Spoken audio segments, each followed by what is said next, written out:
Live. Good Onomatopoeia. boy. Hello. Welcome back to another session of the SGL in which the party continues their adventures through the spire city of Estelheim, sequestered upon the tallest nook in the central mountain range bisecting the continent in two. Upon entering, you met with a woman known as Lady Eleanor of a group, the Watchers of the New Dawn, a cult-like organization that focuses on guiding, simply watching the stars, reading what happens. And you received from her a prophecy in which you were given future directions on where to go to answer the question of what brought all of your threads of fate together that one night in, the Twin Blade cities that you met. You stopped a plot that seemed to be a united effort of the Ormthrone Empire, the last remaining mages of Malefica, and the Order of the Mockingjay, as well as some of the well, not the Order of the Mockingjay, as well as the Terran and Lizardfolk assembly in Estelheim to pretty much collapse the city down into its base caves and essentially commit a pretty bad act of terrorism against the Council of Seven, who you were told by Isfa'ine, a dragonborn affiliated with the Greencloaks and Malefica, that they'd convene because the Aurum Throne would be declaring war against the SGL again and revoking the treaty that was signed between the Council and the former leaders of the Aurum Throne Empire about 10 years ago. Underneath all of the main plots there, you encountered Fenton's family, trying to set up a ramshackle inn known as the Troubadour's Triumph that was at once associated with the Free Painters Guild, which you heard was destroyed in a fire, but gathering more information, you came to realize that it was basically a cover-up for what Lorenz's twin brother, Arho, did. Pashka summited the peak and fought a little bit against the head lizard folk, one of the three members of the Triumvirate leading the city of Estelheim. What else? Who else? Chain encountered Reverend Garrett, the head of the Order of the Mockingjay, down underneath the surface of the underbelly, and basically got a warning that things would start happening if Chain disobeyed any further than he already had. Reed, what was it? Harassed a shopkeeper. And yeah, the night falls on your very, very long first day in Estelheim, and you're able to hit a long rest in your character sheets and complete it successfully. For now, you have your own rooms, but as Fiachna mentioned, it's only a temporary arrangement until they get a larger influx of passengers, travelers, inhabitants coming through and trying to occupy the inn for the evening. And we'll pick it up in the morning. The sun slowly rises. You might sleep in. It was once midnight, 1 a.m. by the time you came knocking on Fiachna's doors. You had your conversations. The sun begins to rise, peeking through the blinds of your individual tavern rooms. You have the day free. The morning without any real sense of urgency, except for maybe Fenton, whose father, Kenyon, seems to have been out busking in the penumbra and has not been seen for about 2 days now. And the fact So, that we also have a meeting with Staros at some point today. Did I say today? May Yeah, have said wasn't it supposed to be the next day after? I think so, yes. Yeah, in the evening. Yes, I Mhm. believe so. Yeah, so in the evening. But for now, the city of Estelheim, you can hear, wakes up early. The sun is up. If you're watching the sunrise, you can see the arrow from the solar all the way in the red capital, the city of stained glass itself. She stands and fires a bolt to guide Kvara's burning sun through the air. And after it streaks across the sky, you can see the nice, warm, yellow oranges of the sun peeking across the horizon. What would you like to do? You have some time to chat amongst yourselves, go out shopkeeping, looking around. There are a few inhabitants in the floor at this time, but Kira, the very elegant Marakaka woman clad in white, seems to be up already preparing some sort of meal for anybody who wishes.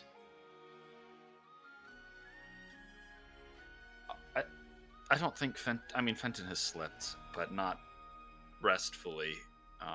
Just with everything to think about after a day like that one. And I think as soon as light kind of creeps into the room, he fishes the little copper wire out of the pocket in his poncho, folded up on his nightstand, and first thing is gonna send to Kenyon. Go for it. He'll say, "I am with Mother. Where are you? Are you safe? We expected you to return last night. 25 words to respond, so consider."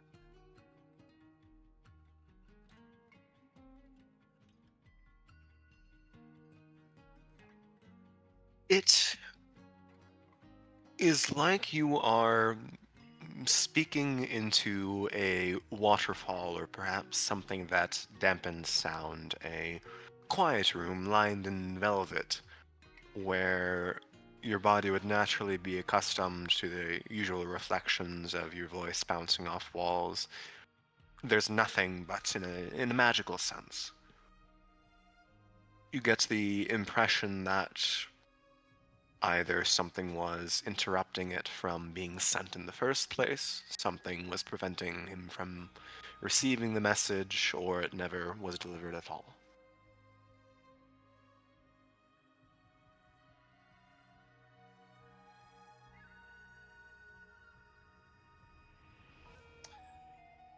Is this? I'm new to sending. Is this a concept within the spell I'm familiar with? Roll an Arcana check. 18. Big brain birdie.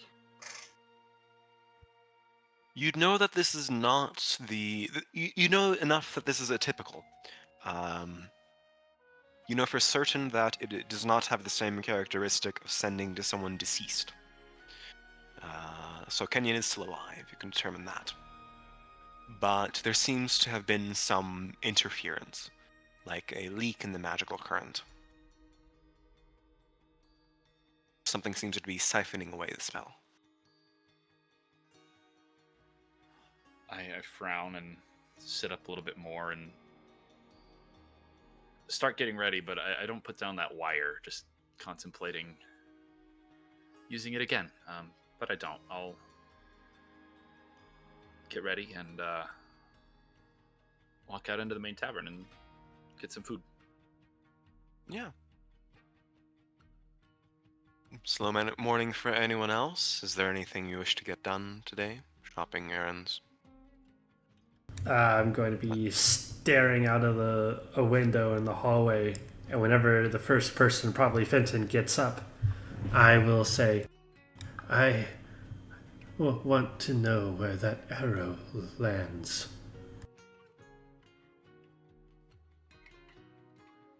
Is that lore I'm familiar with, Fel? Is there an answer to that? As an Arakakra and with where you studied in the Keepers, you would likely know it's fated that there is an end. It simply goes off the edge of the world into void, into oblivion.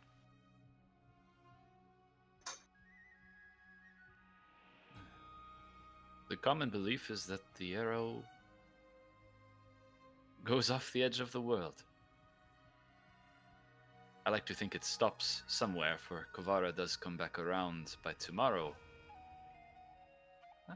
But whatever's out there in that abyss, I cannot say.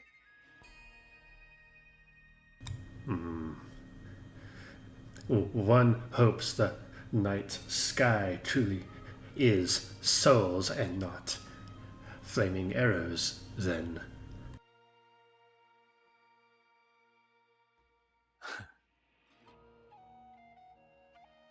Yes, I would think that would be preferable. I think the marksman would have terrible aim to have stars so scattered.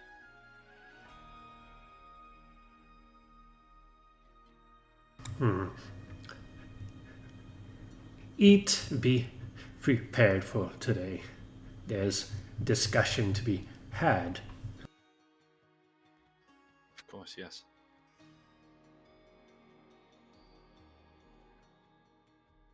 I will turn and I will wait for everyone else. Ever so patiently. Yeah. There's the sizzle of meat and the warm smell of cooking bacon, porridge, standard tavern fare wafts throughout the inn. Never mind, I go downstairs. Kira there, standing, leans her shoulders against the counter and says, "And what would you like?" I want to enjoy meat. But you could have been more polite. How much do you want? A plate, too? I will put down a gold piece. I see. She pockets it, disappears with a wave of her hands. Can't really determine where it went, but with the air of someone used to making even the art of taking coin elegant, she disappears into the back. Soon comes out with 2 platters lined with some kind of smoked and fried arrangement of meats and a few sizzled eggs. Places it on a counter. Yes. I am going to, in air quotes, eat breakfast. What do you mean by that?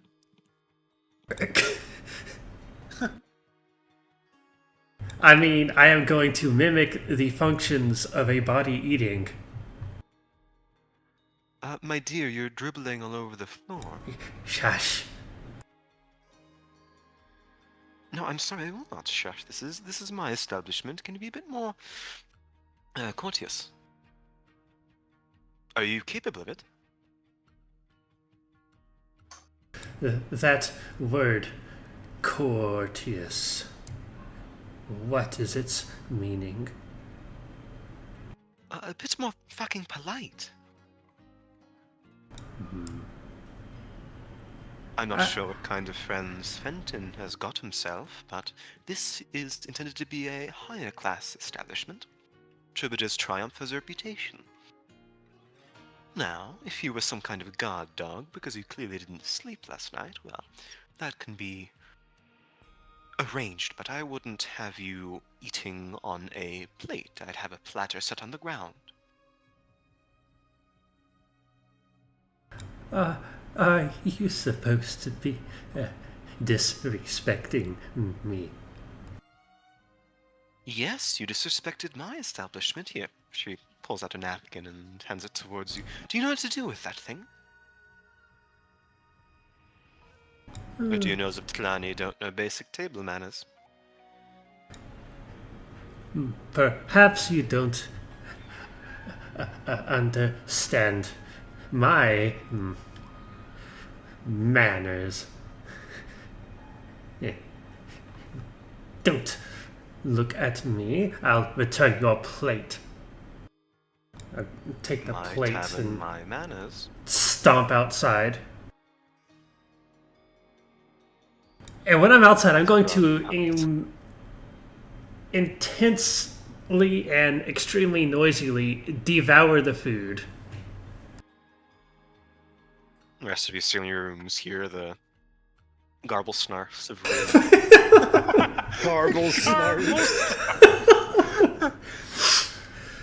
So, Is actually can we going get to some- sleep in for once, and he's in a comfy bed, and then he's woken up to garble snarfs from Reed, and And- he is just instantly grumpy. and immediately afterwards, I am going to scream at the top of my lungs, "This is good food!"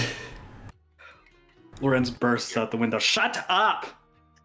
Eat here! And also yell, "Shut up!"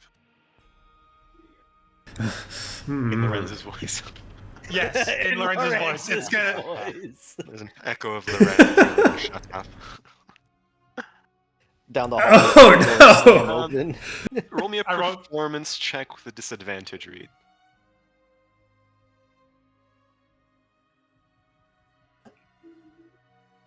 6. 6. So birds scatter with this loud outburst. A few of the passerbys, the morning, fishermen in the rivers, people who tend to goats and that kind of thing. In the morning, give sort of a dirty look at the knoll and look at Lorenz and Shane with all the gusto of two people in cars, looking at each other briefly when one person, across the street does something idiotic. I'd like to say here, like that. You hear the slam of a door opening down the hallway, followed by the heavy thuds of footfalls. As Foshkra makes his way to the main tavern, looks at Reed,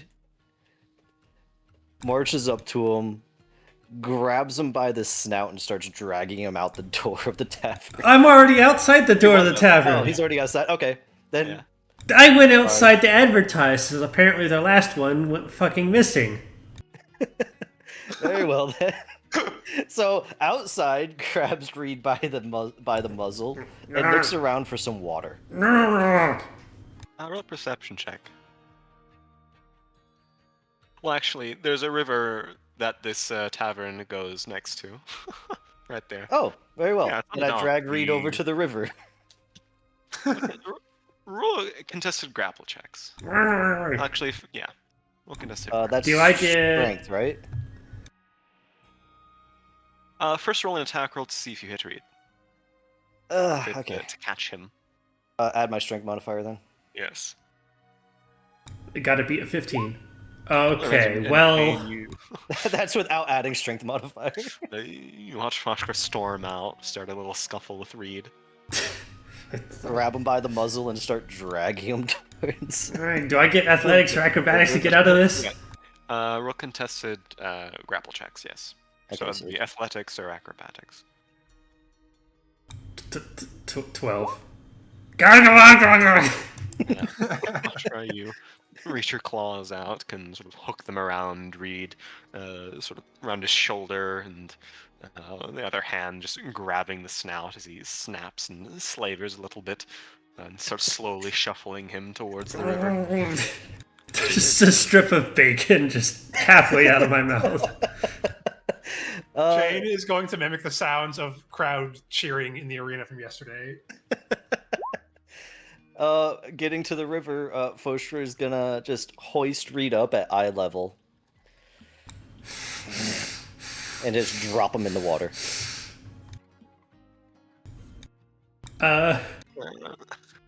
I'll say to hoist him up and drop him would be another contested grapple check to see if you can wiggle out of the way. Okay. Wiggle. What the fuck? Look, I'm starting to sound like Che now, but what the fuck? 4.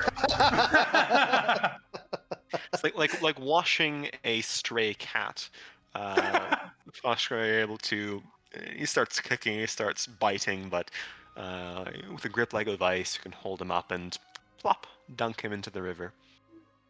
Once he's in the water, Foshgro will turn around and march grumpily back into the tavern. Reed.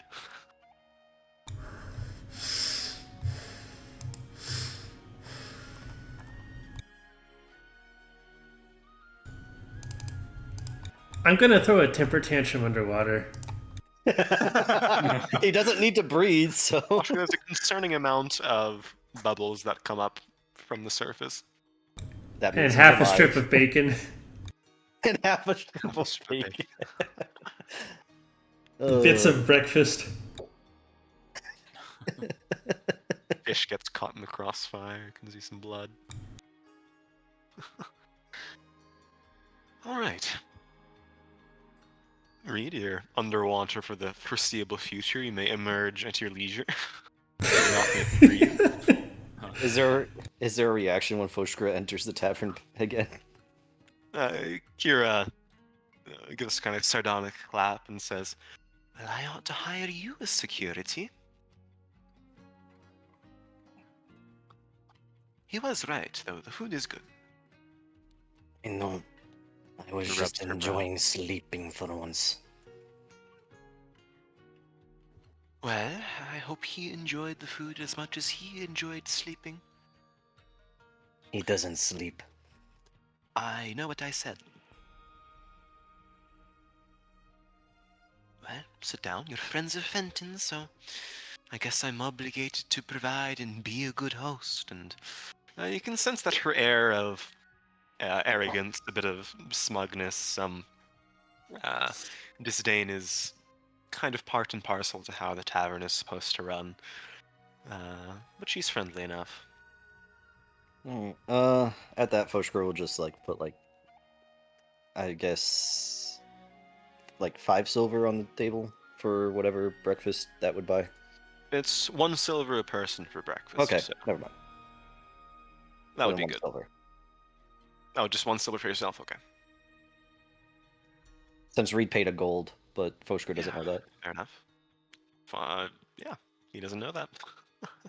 Chain will come back down now that his sleep has been ruined. You can see Join the only 2 patrons there is one of the 2 Minotaur guards and the old Orm Throne Wolf are kind of sitting in the corner. The latter seems kind of drunk, slumped to the side, still conscious, but had a night out, night about. The wolf is Minotaur's drunk? standing there. Yes, was hungover now, heavily. I guess I will hold off talking to him then. Chain's just gonna go up and get himself some breakfast. It's easy enough to do. Right, the party reconvenes. Fenton has. Yep. I was just gonna say, completely ignored his interaction with Reed. Just waiting for the rest of the party to come out. He's just sitting at a table with just a cup of tea, still twirling that wire. Chain would grab his food and go sit down wherever Fenton's at.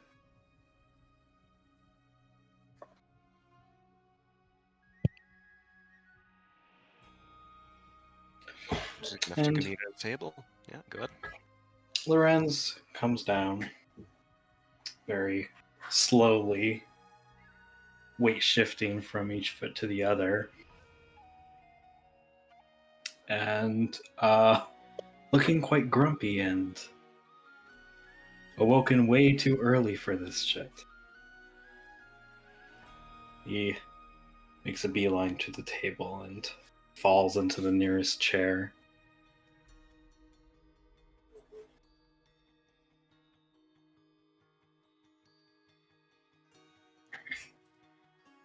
Is Leora awake?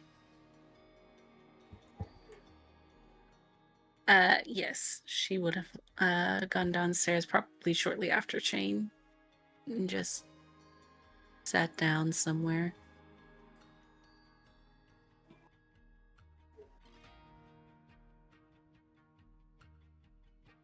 What's the plan? What's the conversation? For Foshgro, it's food right now. good food. Jane is also working on food. Lorenz is also wanting food. I heard it's good food. Everyone did. The whole city heard it. That's why they're awake. Well, I don't know what you all have in mind for this morning. I would like to visit the Temple of Omedhai.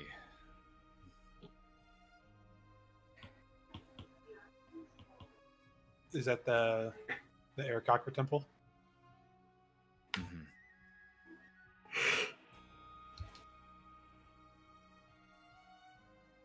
Don't know if it's a good idea for me to go there, but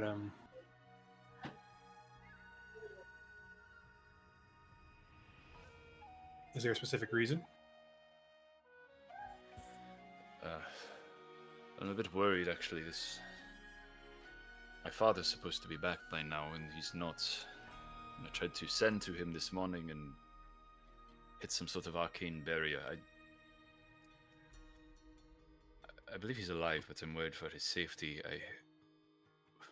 I don't know, maybe the paladins I could recruit for finding him again. In all honesty, it would have been smart to go to them first yesterday, though things did end up working out.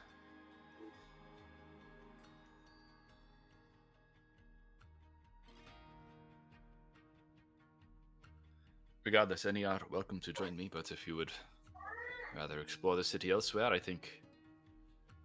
Well, of course, there are things to do, but nothing pressing until we meet with Staros this evening. I am planning to keep an eye on the towers, too, of the Lyceum, to see if anything else unexpected happens there today. It's not that I don't want to go with you, it's just... don't know... You know, it's a risk to just assume that all Arakakra paladins are like Cialtagon was. I understand. Though... They would not harm you, but I doubt it would be comfortable. Well, you never know. But good news somewhat on that front. I think I made progress last night with purging Beldain.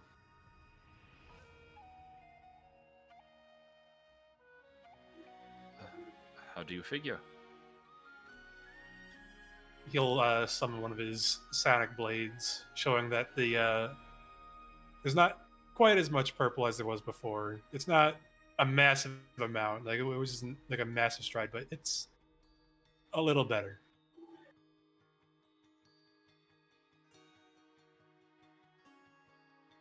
Oh.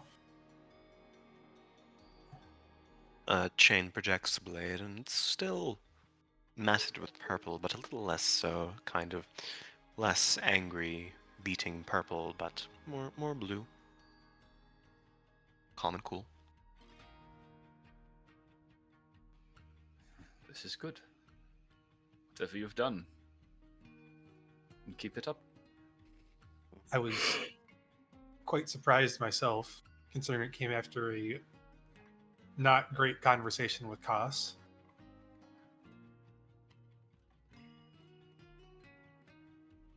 But I'll take a small win where I can get it.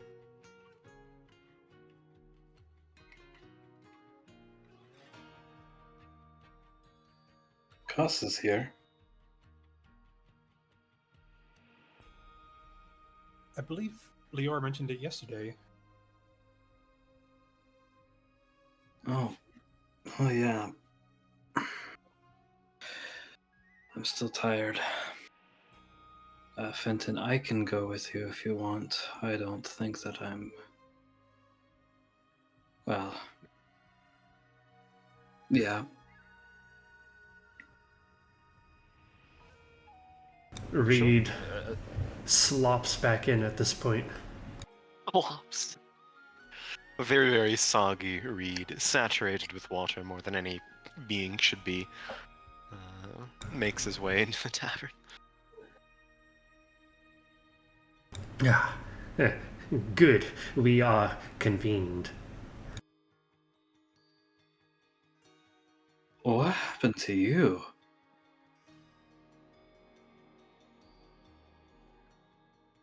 You will not ask that again. You kind of deserved it, bud.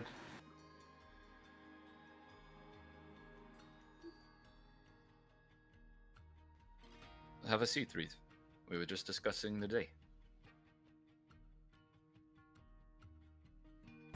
I will take a seat. And what is it you plan to be about?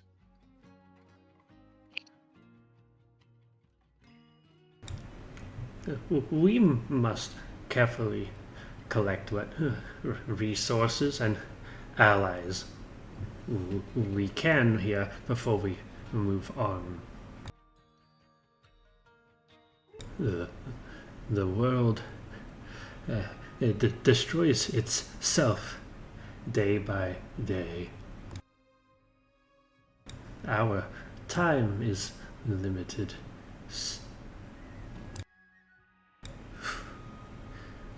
So, must choose what to do and do it quickly.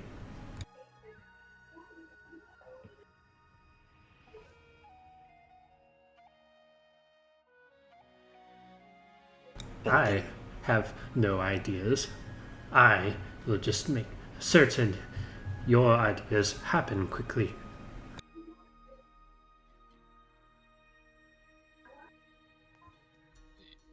Yes, Voshka.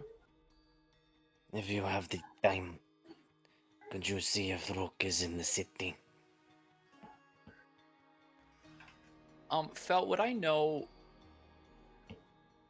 Would Rook presumably have teleported from Lyceum Draconis in Bezigdara to their circle here? Are those like the main teleportation circles, or do people just kind of port around wherever? So, yes, that's typically the case. You know that Rook doesn't really go into Bajikdara because they're obviously opposing trade lords there.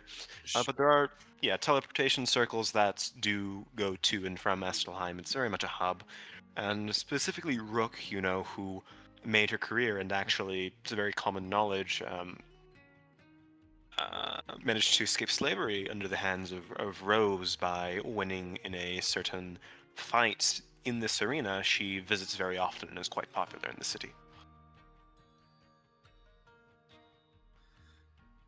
Yes, I haven't heard news yet, Fushkra, but on the topic of allies, if Rook is here, she's probably in the arena.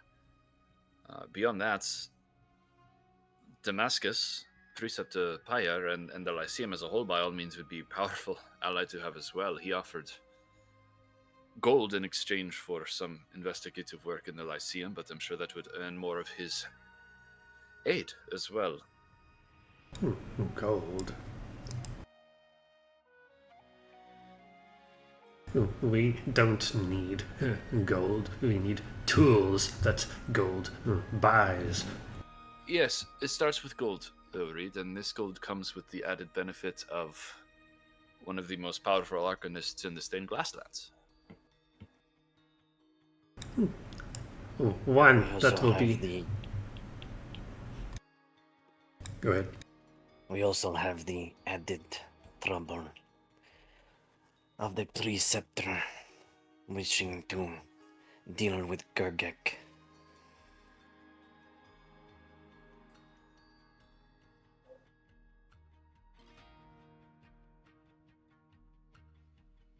And do you intend to get involved? It is a matter of the folk, so yes. I also want to look into that prisoner that the Crossbloods took. This doesn't sit right with me. That is an added part of what I would like to speak to the paladins about. Again, I don't know how involved we should be in any of this. They are the authorities here, I suppose, but agreed. I don't think we're done with the Crossbloods. Jane, could we not hire your order to find these things as well? To find what things? This prisoner and Fenton's parent. Correct me if I'm wrong, Fel, but the Mockingjays aren't like a order that can be hired. They more work internally, right? Correct. That is correct. They're not really very public facing at all. The Mockingjays aren't really an order that you can hire. They do their own thing. And I'm apparently on a short lease with them, so.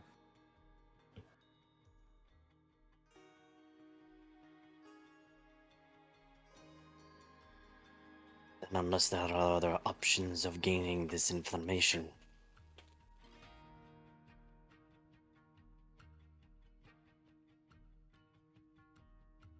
If it wasn't for the fact that this prisoner is supposedly kept at the Terran Mining Company, I would honestly probably not set foot in the underbelly again while I was here, but there's just something off about it. How many of these issues to solve existed before yesterday?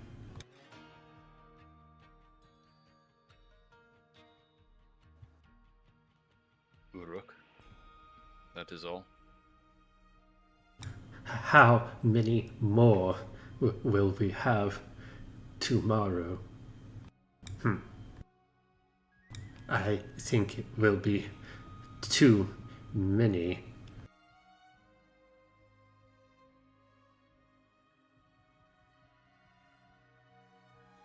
I suppose that does bring another question. We got what we came here for. I don't think it would be wise to stay in Estelheim for too long before the world catches up with us anymore, but Does this Arcanist have the ability to teleport us to one of our locations?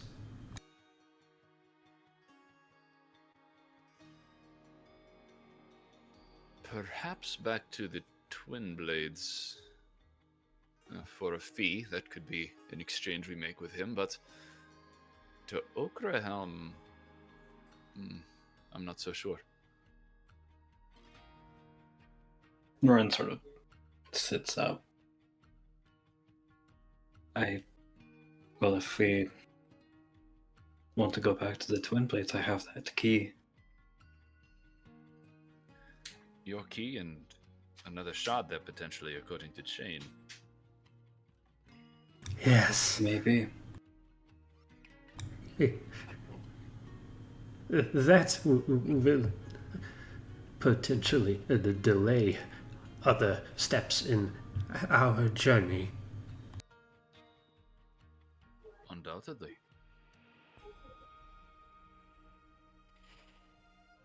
I would personally not enjoy having to backtrack so much. There is an urgency to getting to the northern shore now. I wonder if Sinai would like visitors again.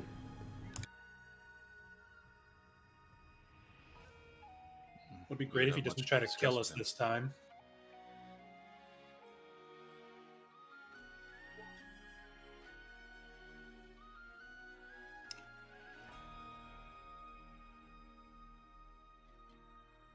Oshkar, what's at the sorry, Kritzash, what's at the northern shore?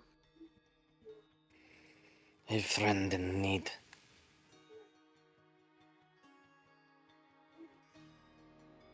I will say no more within the city.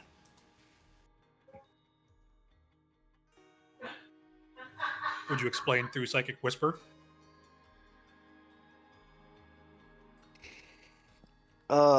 Probably. Shane will set up the Psychic Whisper then with Foshkra. What's going on? Kais, one who knows my name. I spoke to her up in the pool on the peak. She is unwell. She urges me to make my way to the northern shore, to the Aquan city there. She did not look well.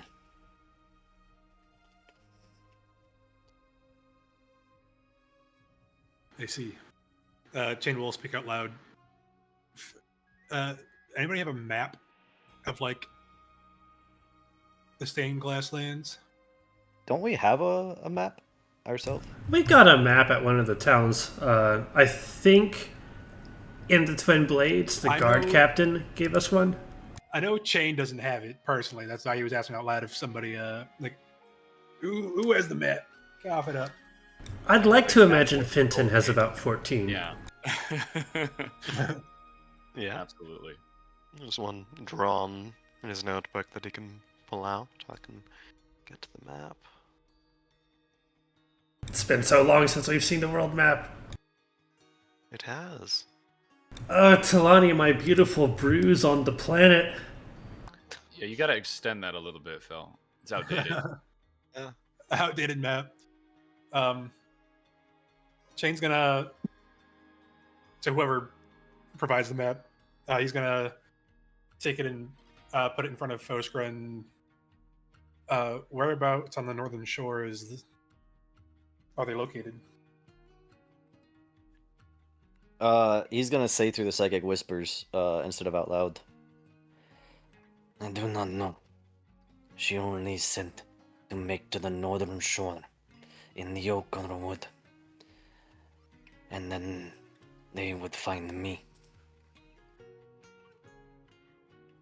Well, It's over to the left. yes. Well, since and she's gonna start speaking out loud.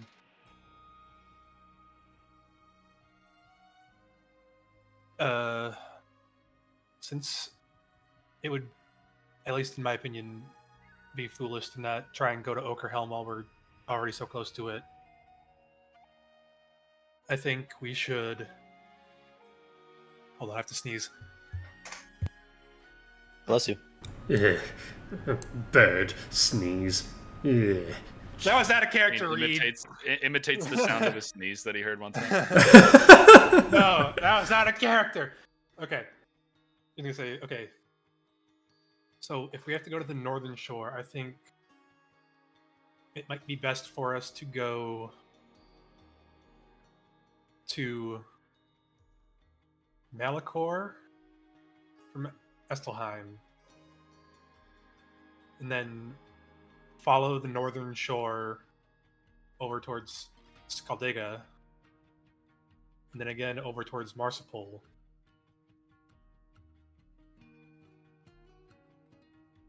And if we don't see anything by the time we get to Marsupol, I think we'll have to revisit on if we want to keep moving further north towards.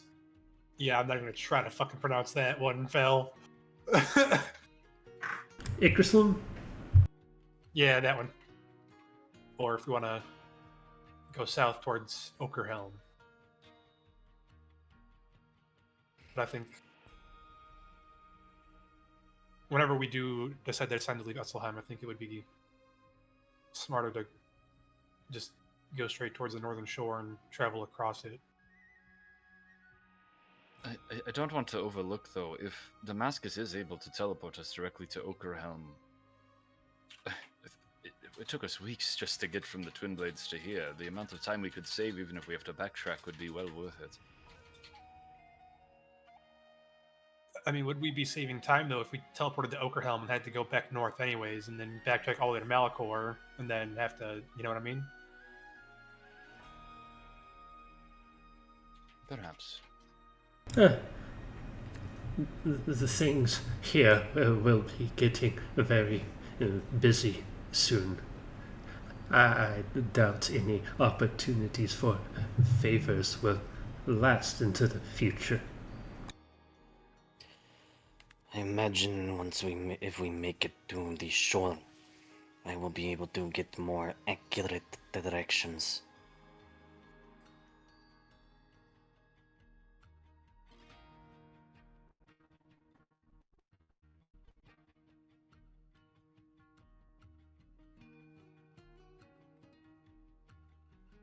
For Alright. now, for today, I would like to be off to the temple.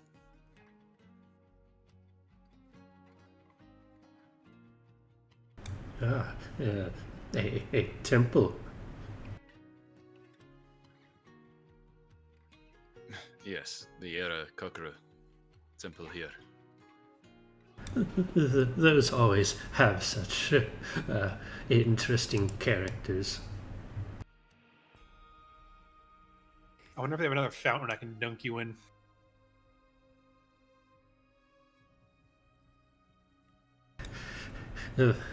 Little bird, do you think this world is a very large circle?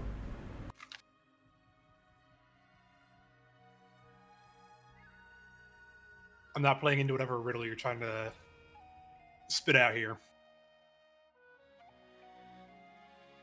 I think that was less a riddle and more a thinly veiled threat. Well, if you want this starts to work properly, you should talk like a normal person.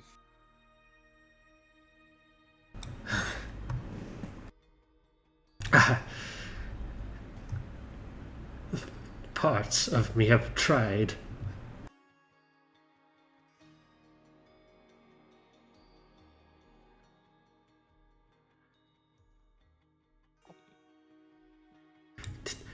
Talk about something else. What's the plan? Fenton's getting antsy. He'll get up and invite again whoever wishes to come with him, but he'll be off. Fenton's off to the temple. Is anyone accompanying him? Yes, I Lorenz will go. accompany him. I love temples. Reed goes. Oh. Who Good luck, isn't buddy. going, I guess, is the question. Lorenz is I- immediately not having a good time. I You are a don't little think show. You don't want to go meet Rook of the Sky, Reed? I don't think that Chain would go, especially with there being a solar there. There is a solar there. Yeah, if he was completely free of Beldane's influence, then he might risk it, but he's not going to risk it with that going on.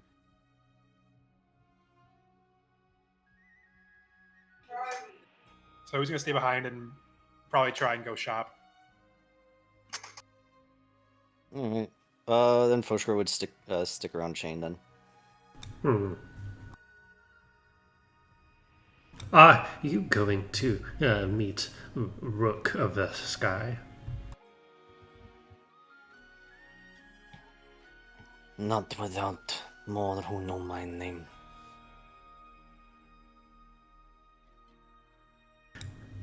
Then I will go to the temple.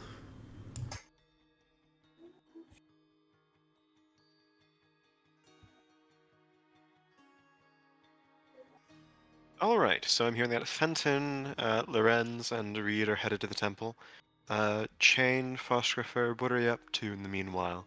There are shops, there are their taverns, there are fun places to go.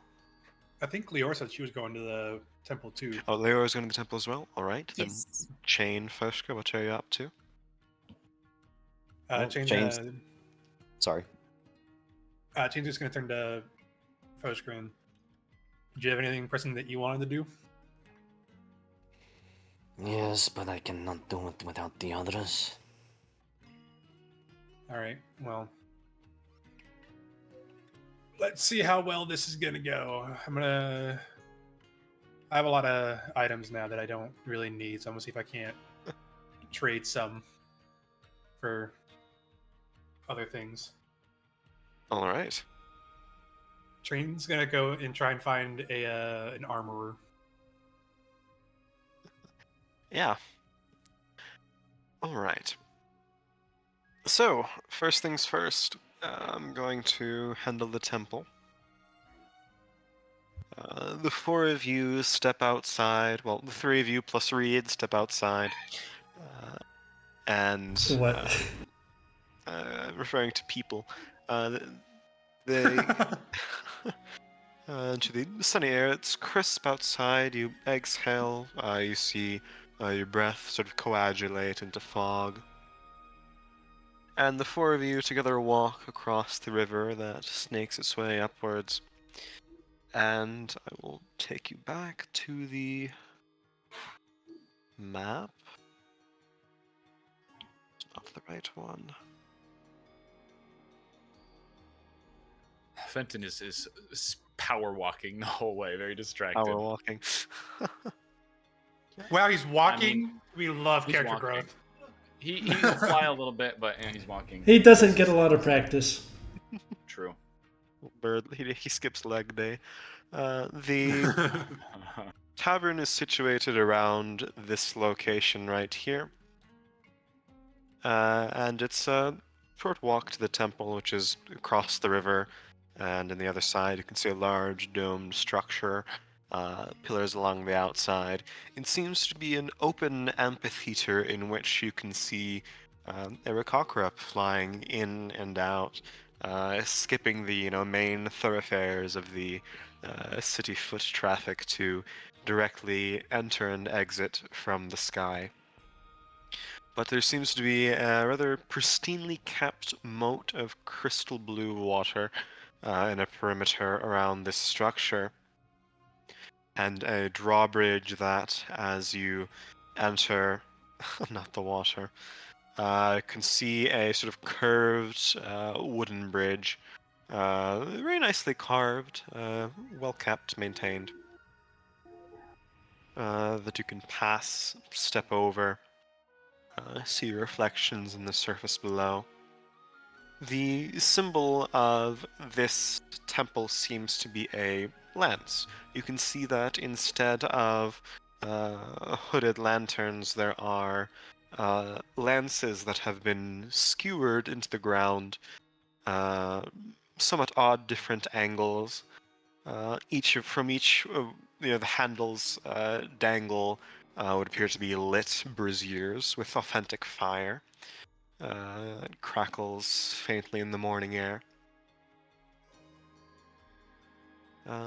Going across this stooped bridge into the what appears to be a gated interior, a wrought iron double doors where a few guards stand, all Aarakocra, all carrying very large lances. You haven't really seen Aarakocra warriors like this before, except for maybe Fenton in his time.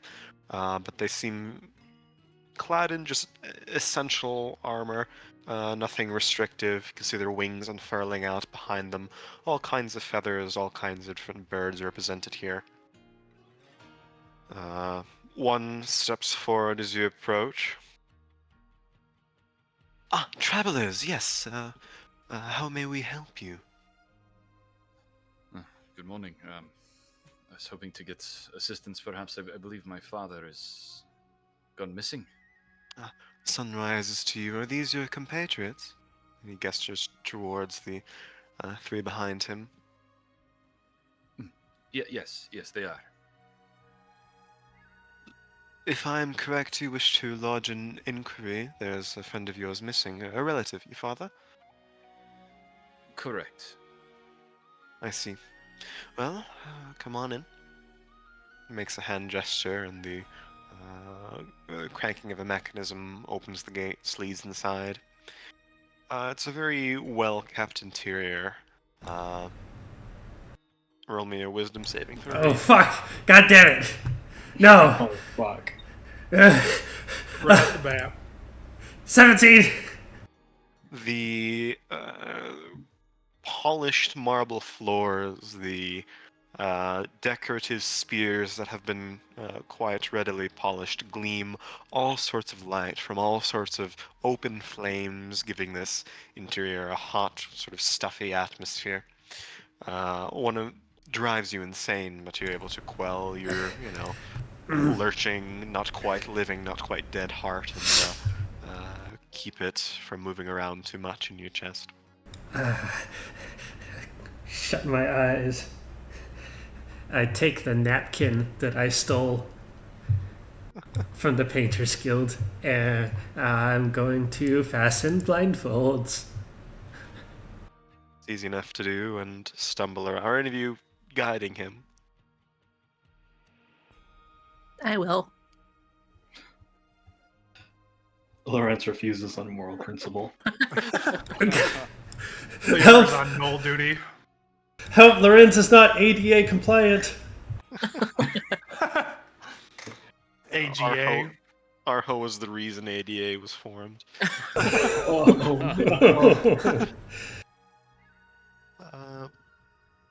Yeah, it's easy enough to lead a stumbling blind reed through the temple.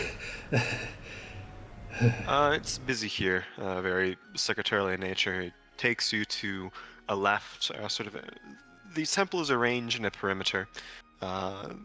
This seems to be some sort of law-like office. To your right, you hear a massive, booming, deep voice echoing out. You can't quite hear what he's saying, but you certainly hear it. It shakes the walls. It's, felt more than heard.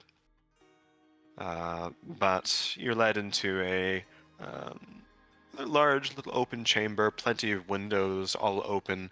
The Aarakocra here leap out the double door windows instead of bother with the hallways you're being led through. But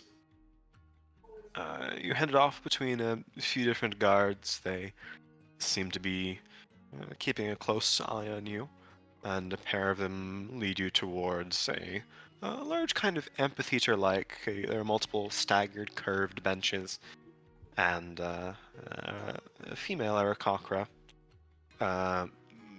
aged, kind of owlish, gray-brown feathers. She's cloaked in white garb, sort of embossed with gold. She's sitting on a logbook, and for a few minutes looks up, gestures to you to approach. To speak. Do any of you speak? Yes, Fenton, you speak Aarakocra, but or Avian. They chat amongst themselves. Seems to be a fairly standard exchange. The guard mentions why you came. She replies, how many, how soon, etc., etc., and waves him off. Some of the guards settle around, watch. Yes, since you've seen fit to interrupt my morning scribing duties, what is the nature of your inquiry here? I kind of frown at that. Well, I was hoping to report that my father has seemingly gone missing. If there is aid to be had in searching for him. Yes, I'm the Chancellor here responsible for this kind of petty crime. Unfortunately, it is quite common for those to go missing. Are you not entirely certain that your father went out on a drunken binge? Spent some time in the underbelly? Does it make a difference? I can send to him. I'm an arcanist myself, and the message was not delivered. There was something blocking, some arcane barrier preventing the message from reaching him. When you say arcanist, that's the first time she looks up from what appears to be one of her own quills, dipping into an ink pot, and kind of pushes like round spectacles that illuminate her already very, very large eyes, and you can see them narrow. An arcanist, you say? Are you affiliated with the Lyceum? Tangentially, no, not officially, but we have worked with Damascus as of recently. Yes. Do you stand under his light still? Meaning, I'll take that as a no. Yes. How long ago was he missing? he's been out for 2 days. 2.5, I suppose. What is his name? What is your name? My father is Kenyan. I'm Fenton's Noble. I see. And the others here are here because... They are traveling companions of mine. We do not have official residence here. We are simply passing through, I suppose. You've brought a no into one of Kvara's temples. So it seems like a bit She distracted marks this something morning, down very understandably. empathetically in the notebook. Yes. Aren't you going to tell me where those flaming arrows land? Reed, maybe not yet now.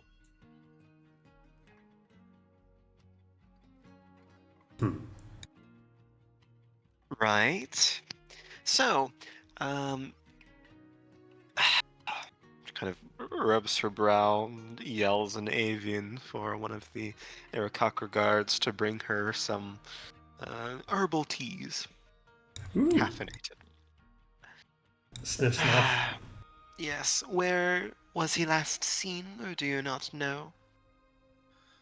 Supposedly he went to the Penumbra to busk, I suppose. Cuts to But another he was glance. previously staying here. Is he outside. also bathed by Kvara's light? He is a follower, yes. I see. That she immediately sort of changes her rather languid pace of scribbling on her note page. Right. Where was he last seen? Do you have any specifics beyond the penumbra? Fiagna didn't give me any more details, did she? She Some of the said, taverns there, I suppose. She said that he was last seen at a tavern known as Acre's Liquor, in the penumbra. Gotcha. I will relay that the tavern that he was previously going towards. Acre's Liquor. Not a good place for one of our preachers unless he was there on business. I see. What do you want us to do about it? I suppose I was simply curious if there's anything you can do about it. I would prefer not to follow up on my own if can be avoided. Yes, well, you can contact the Umbral Guard. We are in charge of this side of the mountain. They are in charge of that side of the mountain. But in the case of one of Kvara's own being missing, I suppose we can send one of our delegate scryers. Do you have an article of his, a fixture, a prized possession, one of his feathers or body parts?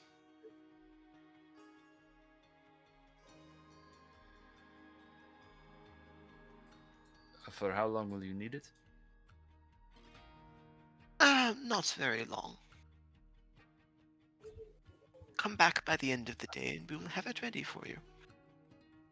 Scrying is serious business. Reluctantly, I will give her my loot, which was my father's. See, she snaps her talons and one of the guards comes by, picks it up. We will have that lodged and one of our priests will attempt to locate Kenyan Tenebo, she says, looking at her notes. What brings you into town, if I may ask? Well, checking in on my parents here, first off, they came from Obidis, fleeing from the turmoil in the region, setting up a Brief tavern face here of on jail disgust side. when you hear Obidus. When she hears Obidus, but she Yes. doesn't continue. Yes. Yes. My mother's from the region. They're simply returning home. From Obidus or from here? My mother was born here. Ah, I see. Descendants of a local. Well, you will fit right in. The Thank you. others, perhaps not, but maybe on the other side of town, hopefully. Yes, she seems to tear off a page in your notebook, mutter a few quick orders to a guard who takes the page, seems to deliver it elsewhere. If you need to contact me, I am Archivist Reedlin, the city guard, this side of town. Thank you. I do appreciate it. Anything else you need or expect from us? Your Knoll friend asked about the arrows. He did. Since you clearly do not value my time on a brilliant morning such as this, what is it you wish to know?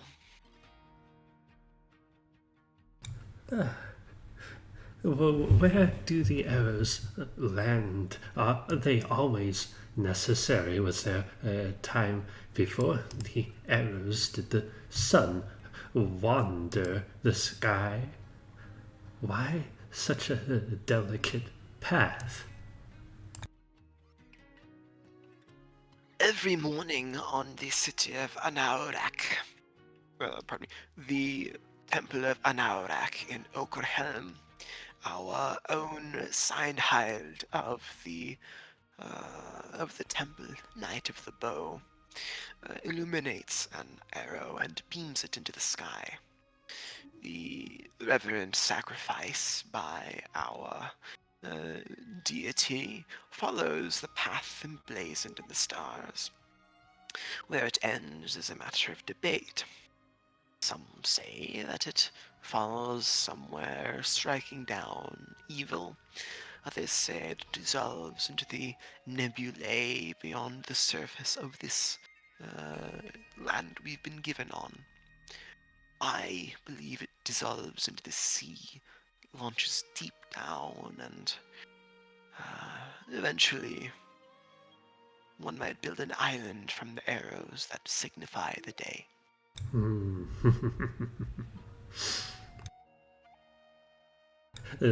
An enjoyable belief. You will have no place on the island just for the reverence of his kind. But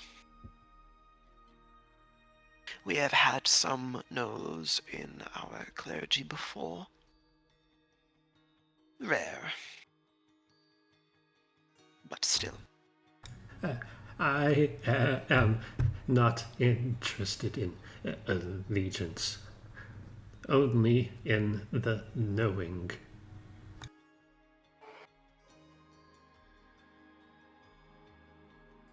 Then, if you are interested in knowing, the Lyceum has plenty of archives with which you can muddy their rugs and floors with instead of ours. If schedule allows it, Bird, you should read them to me. I don't think I will. I am a busy woman. Not And you. Excuse me? Of course, Reed. If time allows.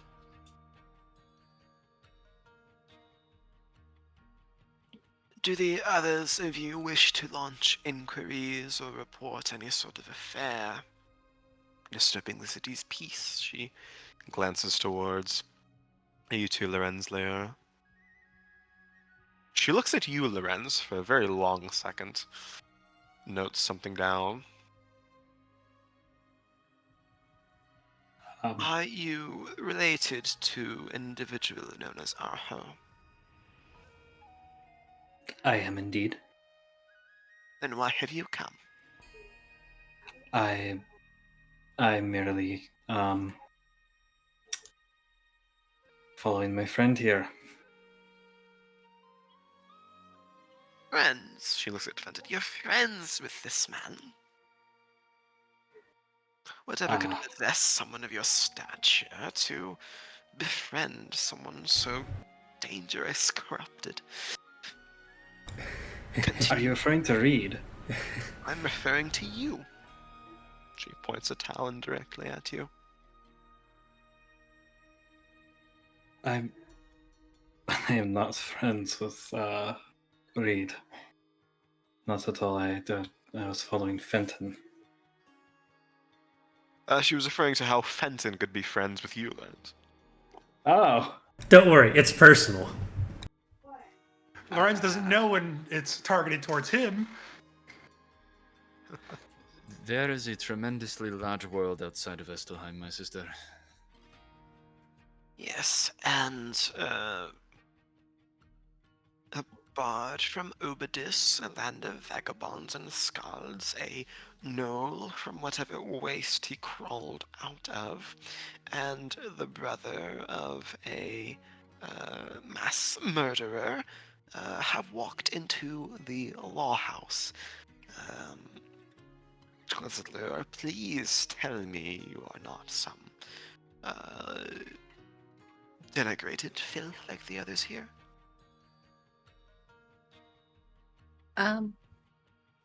No, and I don't think my companions are filth either, actually. But thank you. I'm sorry for your delusions. We all have our flaws.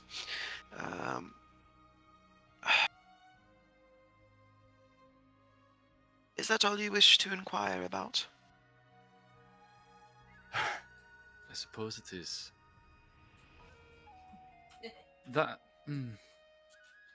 Is there a place I may leave an offering, a public place of worship?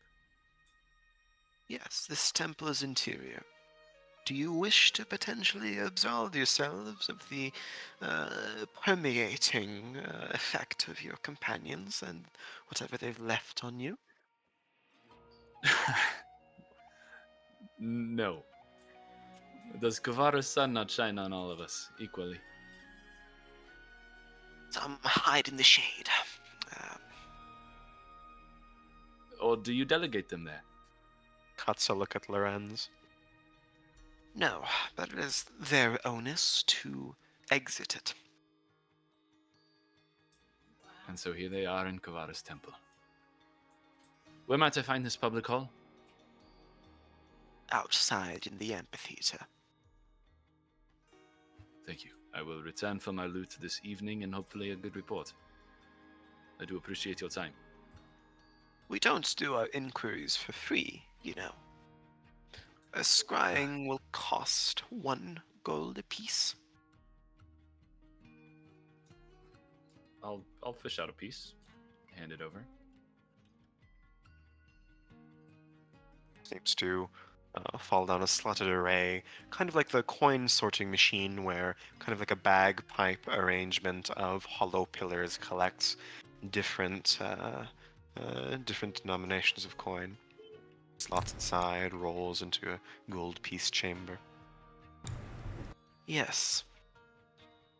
Now, off you are. I'll just nod and turn and kind of gesture for the others to come with. You did not answer any of my questions. Goodbye.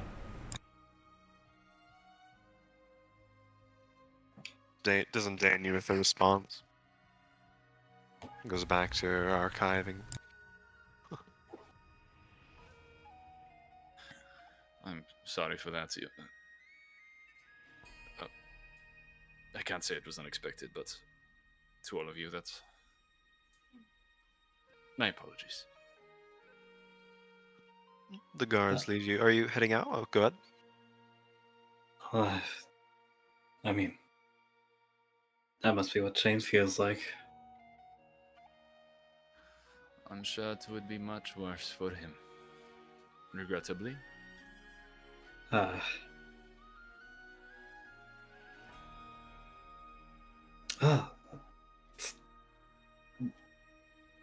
don't want to think about it. Well, you all are free to go. I do wish to leave an offering, as I said, but it is your choice.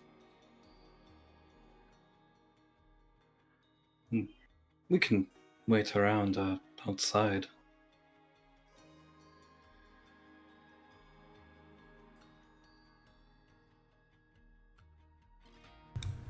I will follow you in your offering. I kind of look at Reed's blindfold. Are you positive you are all right in here? I know it exists just beyond this flimsy cloth. Reed, I beg you to reconsider. Good, but begging does not suit you. Stars help me. Guards lead you towards the front. Who's entering and trying to find the place of worship?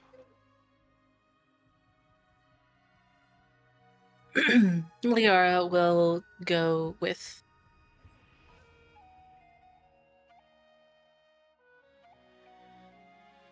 Alright, so Fenton, Leora, I believe Reed? Yes. Lorenzo are coming inside? Lorenz isn't going to come inside. He's just going to hang around the front. Hang around the front. There are some benches. It's kind of like a nice, pleasant park around the moat. But three of you directed towards the dead center of this arrangement, and it opens up into an open roofed, kind of like a coliseum, but on a miniature scale.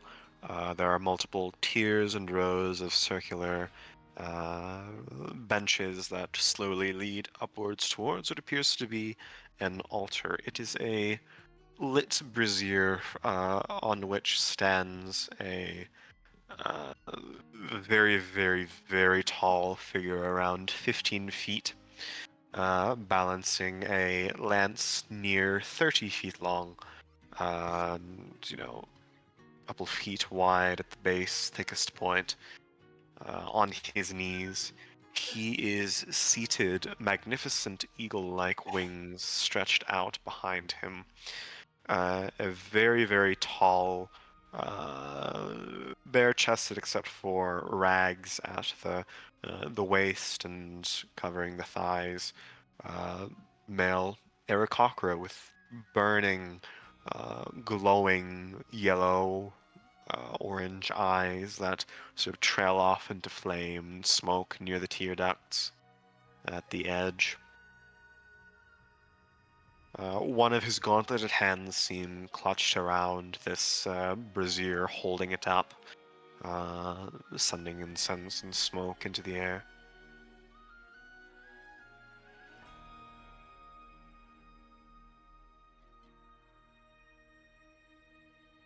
Appears to be a living altar of sorts. My body is an There are- altar. Oh no. There are about 2-3 dozen Aarakocra in their morning rituals, some carrying prayer books with them, others running their hands along the rim of this brazier, collecting some ash, feeling the flames that burns hotly.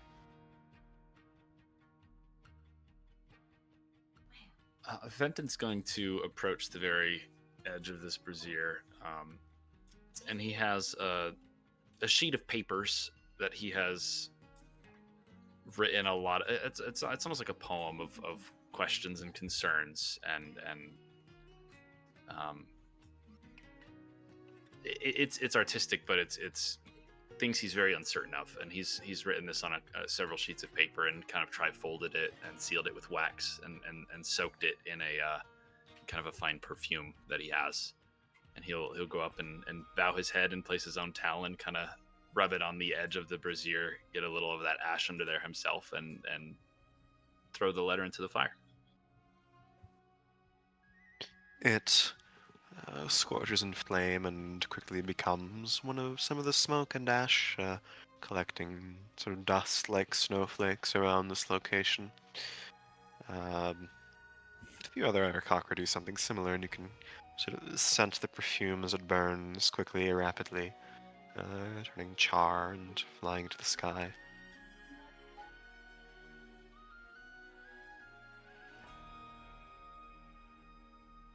he'll mutter a prayer in Avian, just asking for some obvious direction, some guidance of where the line is and what he's supposed to do next. Roll And then me he'll a turn religion to check. Yeah.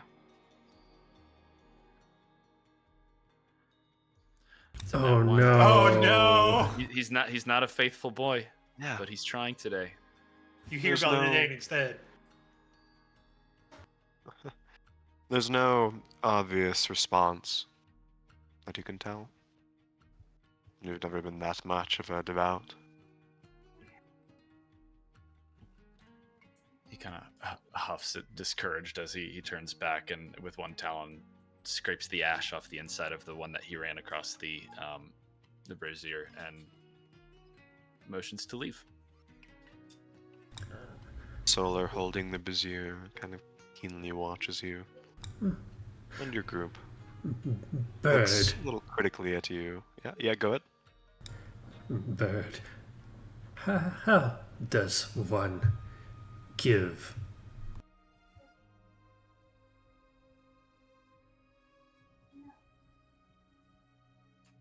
Is that the end of your sentence?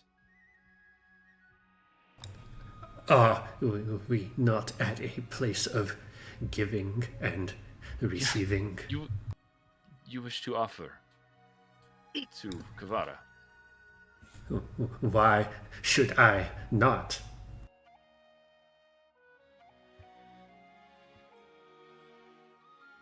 Is it out of a place of reverence or curiosity? Should I not respect a god's power? If that is your wish, Reed, then many, as I have done, will throw a written prayer in, but whatever you can give of yourself into the brazier, send it up in smoke to the sun. Paper, parchment. I need some. All right. I'll give Reed just a sheet of loose paper and my quill.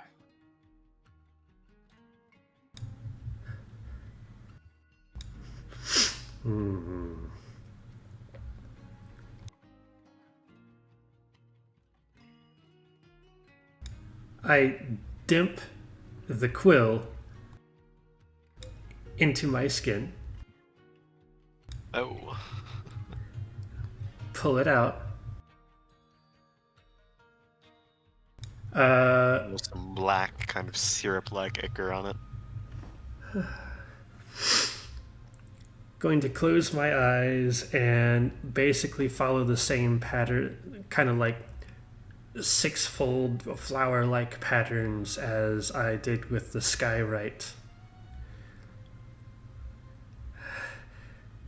I'm going to hold the quill out to Fenton.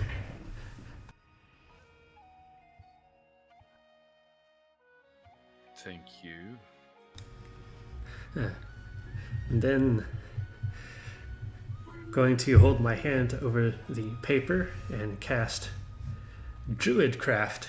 And I'm going to make the shape bloom into plant life.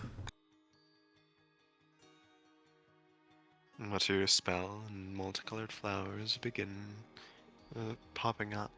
Like one of those time lapses on plants. I'll hold the paper up to Fenton. Put this one in. I've told Kavara to help you.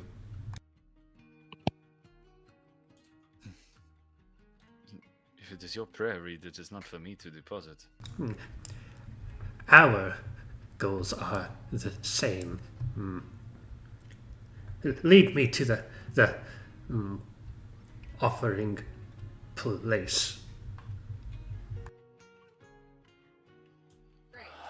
Kind of reluctantly, I don't want to go back there, but I will take Reed's arm and lead him back up there.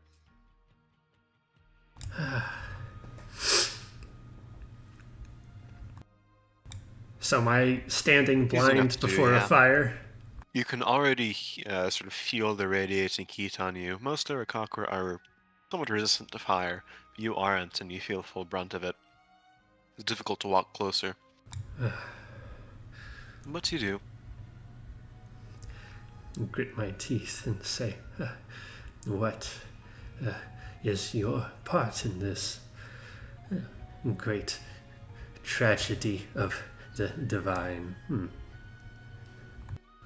Toss the crayon drawing into the offering bowl. Crayon drawing. It sizzles and the plants that grew on it turn to ash.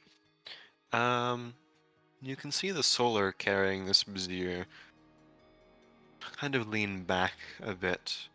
You hear a low kind of grumble of approval. You get the impression he did not expect a knoll to actually abide by their customs and seems to be accepting of what Reed did. But it burns.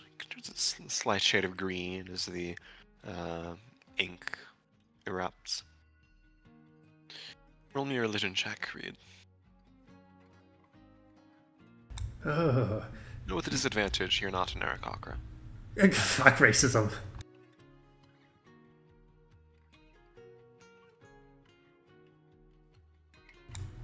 Oh, so close. You don't interpret much beyond the movement of the solar who seems to have heard it, accepted it. Not given a response in any positive or negative way.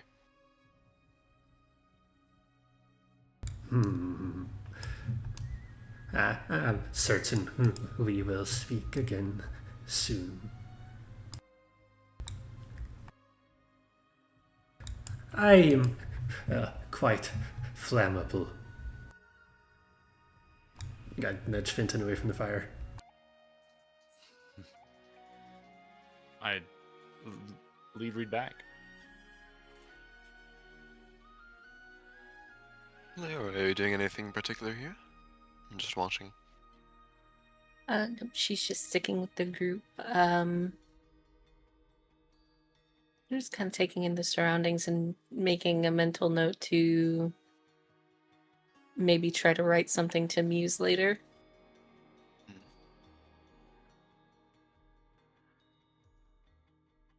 To tell me, Bird, why did you try to discourage me?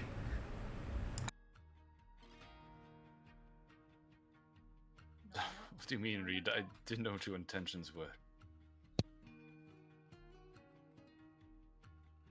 Do you know me to make foolish mistakes? Do you know me to anger unprovoked? You do not always conform to the expectations of society, Reed. That is why I did this. Because I do not, and that is our mission.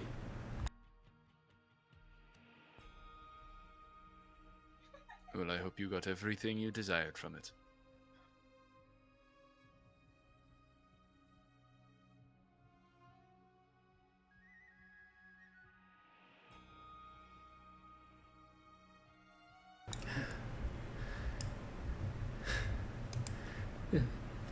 Just like a little bird, can anyone listen?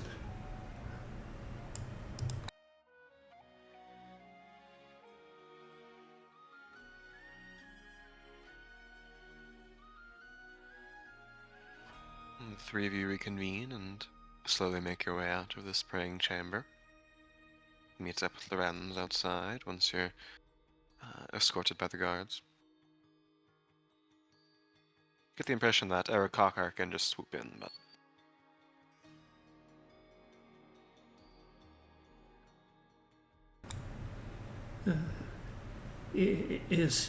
Are we no longer inside? We are out. Open up my blindfold. 5-minute break briefly, if that's okay. Okay, snack break. Alrighty. Okie doke.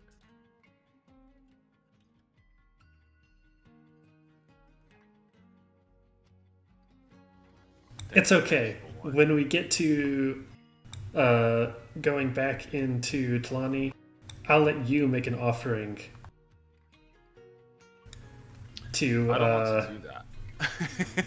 the slavering beast lord of hell. I'm thinking I barely wanted to make one to Kavara, so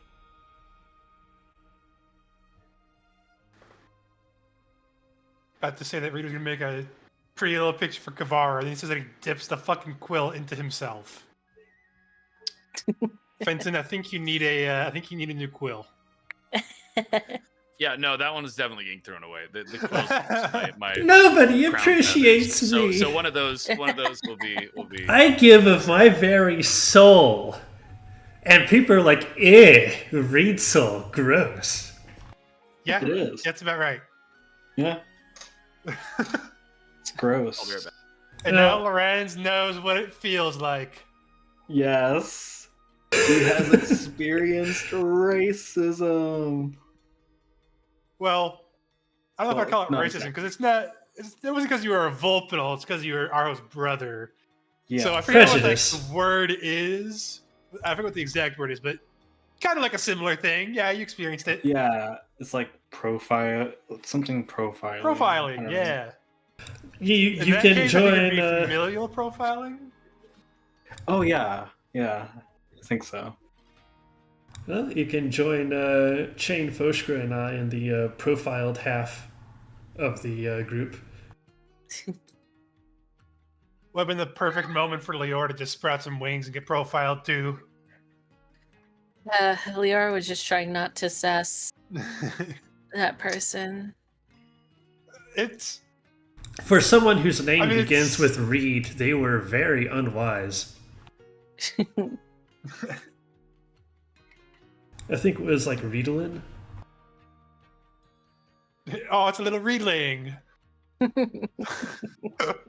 I will feed it and water it and make it grow.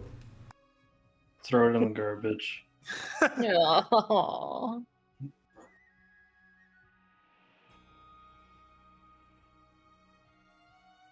No, don't upcast guiding bolt my baby son. Oh, assuming gender now, are we? Technically, Fenton had joy and whimsy in his heart. That always seems to happen. The DMs just take those, happy characters and say, no, none of that. Not allowed here. There will be no joy in this No campaign. whimsy. No positive emotions. Only pain. Suffering hey, and Reed. torment.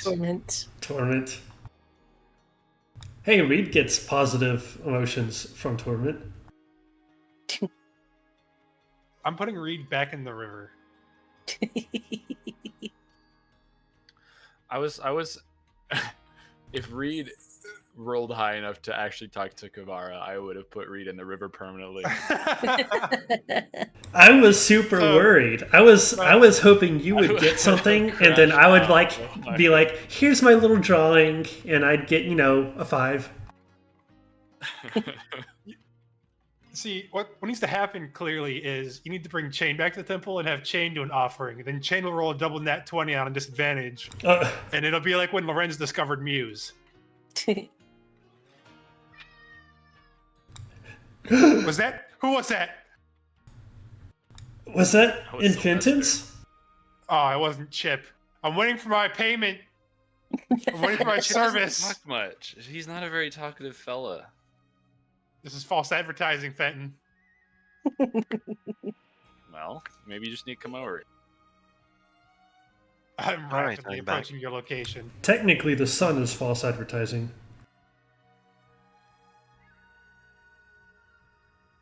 I would say Reed is false advertising, but I mean, you look at how scrungly he is, and yeah, his He's like the opposite of He's an a- advertisement. He's a warning. Warning. I walk into town, property values plummet. Every HOA's worst nightmare. And that's how we get affordable housing in Estelheim. That's just the Undercity. Instead of a clothing tag, it's an FDA warning.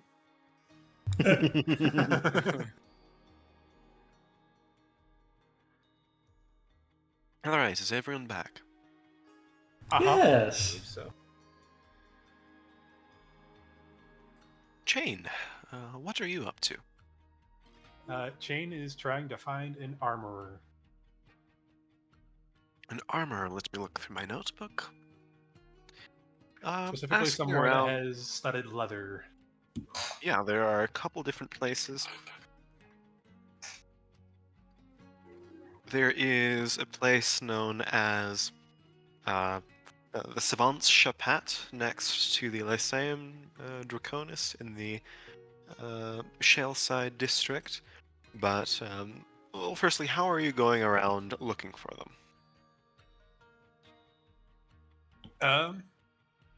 Probably just asking a couple people here and there. In Shaleside, I can't go asking people questions like that, or we'll get some bad looks, but reluctantly, go ahead and give me an investigation check, firstly. Investigation. I'm supposed to be somewhat good at this. Amazing. Words before tragedy. So, some of them mention kind of, mostly Arakakra, kind of, with some humor, there's a place called the Savant's Chapat next to the Lyceum Draconis, but they heavily indicate that, oh, your kind of people wouldn't be able to afford that. And they mostly sort of scoff and deride you, but you're directed towards a place in the Undercity known as Backbite Blades, and another location in the Penumbra district called Docklands Wares. Well, Chain does not want to go to the Underbelly right now, and since we're already in Shaleside, he's just gonna at least poke his head in the Savant Chapette. You're led to, like, by all means, a gift shop attached to a larger main establishment, but it's kind of an offshoot witch's hut that has what appears to be the roof malformed to look like a sort of tagging wizard's hat. And within you see rows and rows and rows of items and potions kept behind thick panes of glass. Inside is a sort of tall, wiry blue dragonborn female who seems to be sitting at the counter checking her nails and glances up as you enter.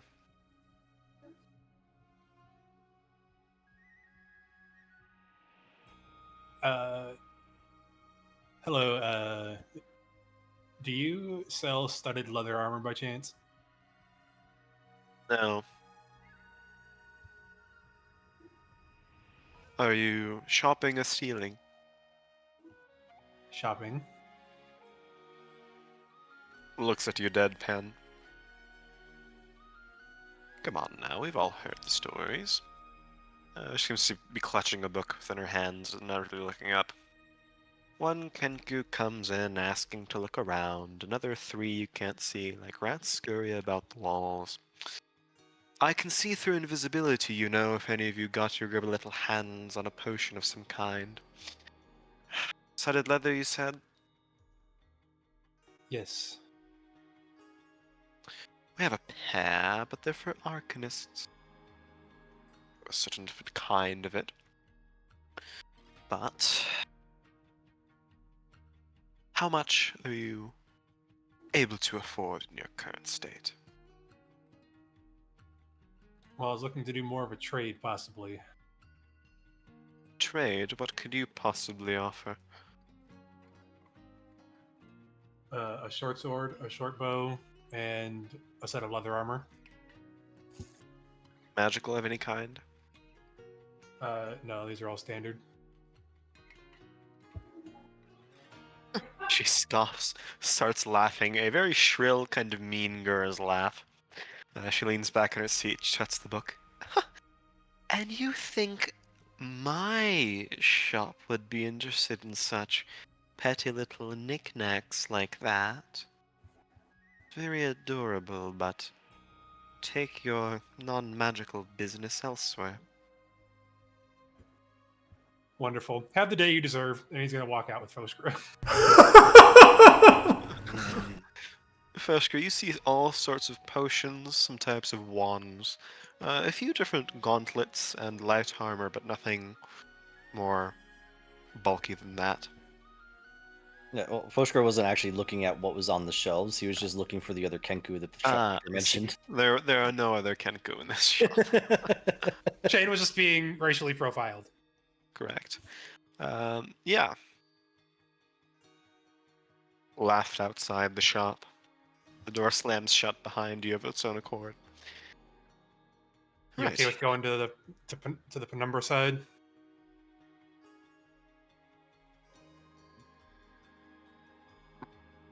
We might have more luck. Yeah, I didn't have high hopes for this, but it was closest, so. Can I accidentally let my tail hit the door as we walk away?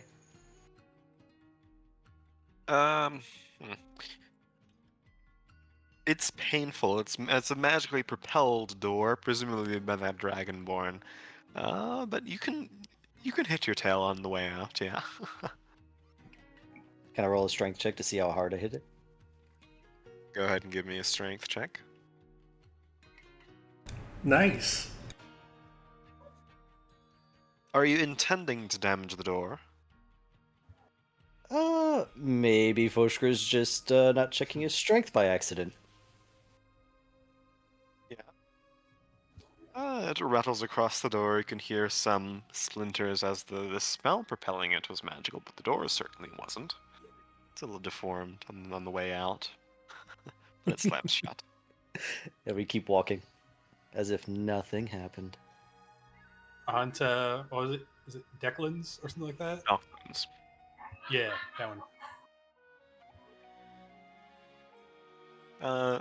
Taking the cable cars across the town, making your way to the shaded penumbra. It's several degrees cooler on this side. You kind of get to bundle up a little bit with the clothing you got on your way, and Just making stand your closer way to through Foskra. through the center thoroughfare. Docklands Wares becomes visible. It's an iron-bound shop. You can see a little closer to like a prison cell, very utilitarian. No real roof, but inside you can. It says open, but no lights are on inside. That's all right. I got dark vision. As Chain's do I. gonna Chain's gonna walk in. Sees enough to push your way in, and you can see smelting at what appears to be an anvil in the back is a large burly minotaur. Between the two horns that curve up, you can see what appears to be a suspended globe of light. Some kind of arcane little rock held between two pieces of string, kind of like a miner's headlamp. That beams down towards a sword he seems to be hammering profusely, already sweating despite the cold. Wipes his brow, looks at you, and says, "Oh, well, hey there. Give me 1 second." Continues battering away, slowly stands, douses the weapon, dusts his palms, approaches. "How can I help you?"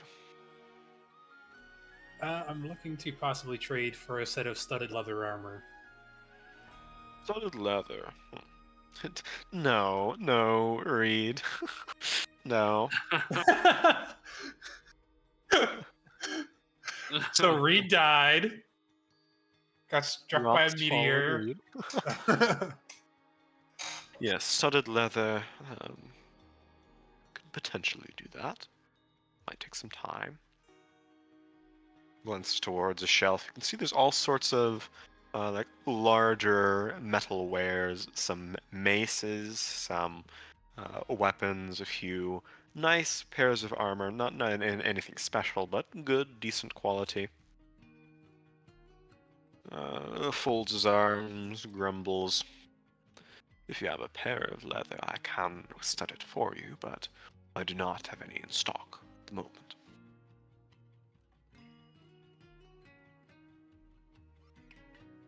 I was planning on potentially trading this piece of leather armor, but if I gave this piece of leather armor to you to then stud, would that work? That would work for me.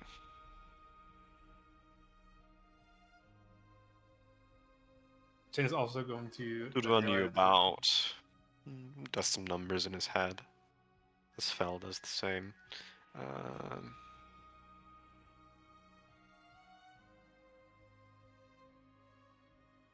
Should run you about 40 gold. Would I be able to trade a short sword and a short bow? Yes, he looks at a table, seems to be calculating the cost of each. You said short sword?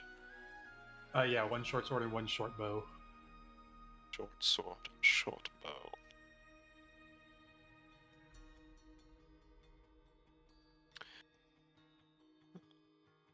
I'll discount that to 25 gold pieces.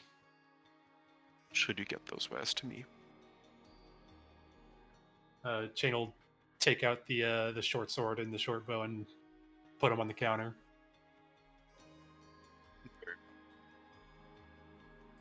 You He's there? also- Can I do it? Go ahead. I think he's also going to realize that he doesn't have other than underclothes, he doesn't have anything other than the leather armor that he's been wearing the entire time. And so he's suddenly realizing what he's supposed to do while the armor gets worked on. Are you going to hand me the leather armor on you? Yeah, Chain will take the leather armor off and bundle up under his cloak now. He has a shirt and shorts on, but Takes it, lifts it into his hand, settles it on the ground. Come back in 4 days and I should have it for you.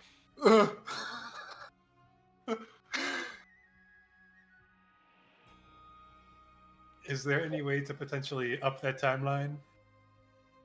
Up the timeline, you want me to take more time? No, like move the timeline up so it Well, takes I'm less working time. on some commissions at this moment in time. Cost a bit more gold, say 7 more than what I already asked you. 7 more. Let's see.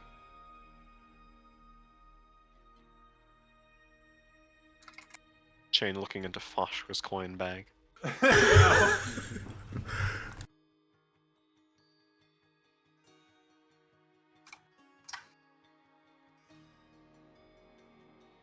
Fuck.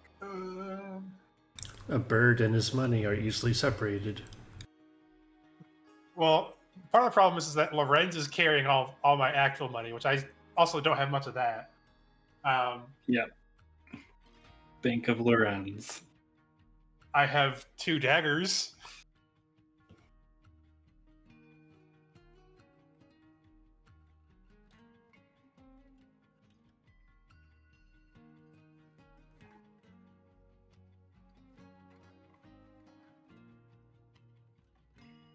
Say that again? I have 2 daggers that I can also offer. He looks at you a bit quizzically.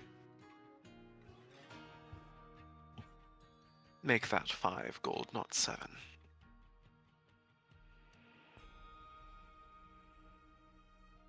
How much is our daggers are 2 gold pieces, right? Yes. Shane's gonna turn to Foskra. Foskra, can I borrow a piece of gold, and then whenever we meet back up with Lorenz, I can pay you back?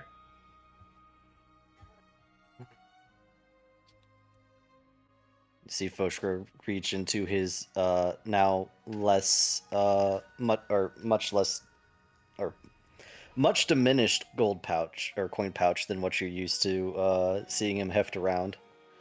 And pulls out a single gold coin between his the claws of his pointer and thumb.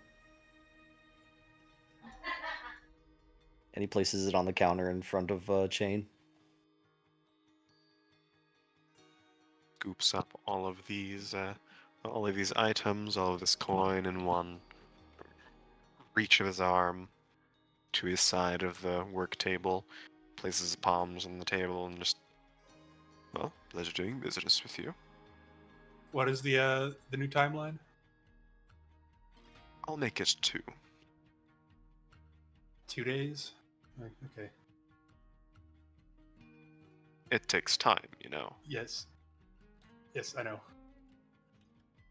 Thank you. She's gonna awkwardly leave. Can I do anything for you? Glanced at Foshka.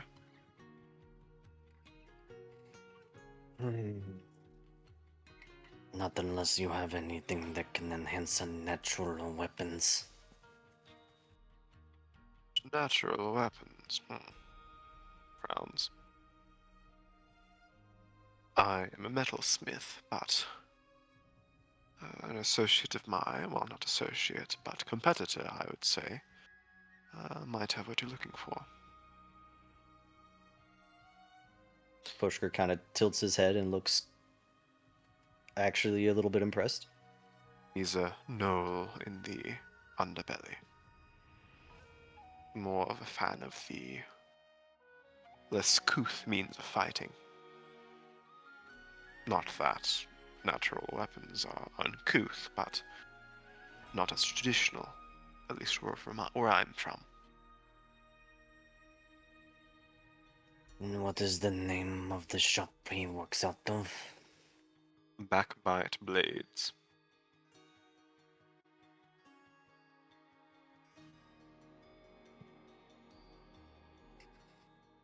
Thank you. I will have to look at this.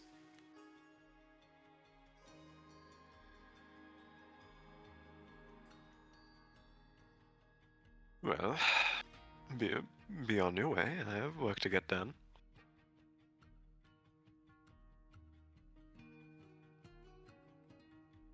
The gnoll's name is he's from tribe Blackthorn. I don't know any more about that.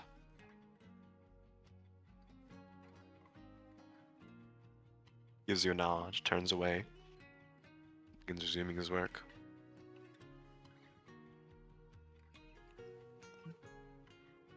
Foshker is going to start walking out, but stop and see if Chain is following. Chain's already waiting by the door. Oh. Alright, yeah. Heads out. What do you mean strangely helpful? He's just doing his job. Alright. He didn't try to turn you into slaves. It's really interesting. I know, wow, it's almost like people can be people. Says the Aarakocra. Of course, the Aarakocra would say that. All right. What are you two up to in this brisk morning air? Shall we make another trip to the underbelly then and see the shop? I don't know how good of an idea it is to go back to the underbelly without the others. I imagine the two of us will not draw too much attention. There were many of the folk in Kenku down there. Yes, but the Mockingjays are watching, and they were very interested in that shipment from yesterday that never ended up coming through. And they know of all of you. Mhm.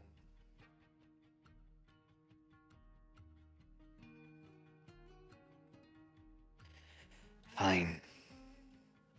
Maybe Then best we'll to. return to the tavern and wait for the others. Yeah, that's what I was gonna suggest. Regroup with everybody before we go anywhere.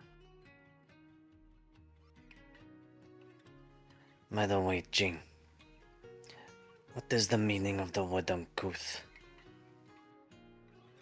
Uncouth? Hmm. God, that's a word that Lacking. Would Chain even know? I don't know if that's a big word for Chain. Roll me an intelligence check. It's not very high. Yeah, Chain has an intelligence of 0. Oh, Hey! You know it to mean kind of below the table. It's not refined, like not honorable in some way, Uh, lacking sophistication. as far as I'm aware, and take this with a grain of salt coming from a Kenku, I believe it means lacking sophistication or refinement. You see Foshkra's nostrils flare as he lets out a huff of air.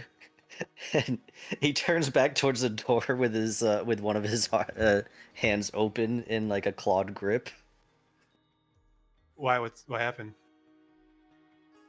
He looks a little angry. Did somebody say The something? nicest shopkeeper. Okay. He said natural weapons were uncouth twice.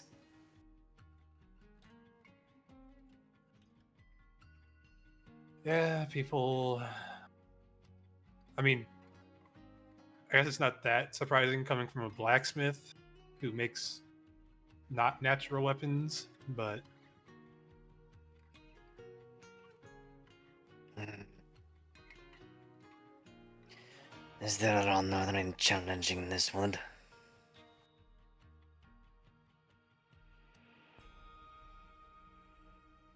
I don't know if a Kanku is really the one to tell you if there's honor in something, but personally, I would just try to let it go. Hmm.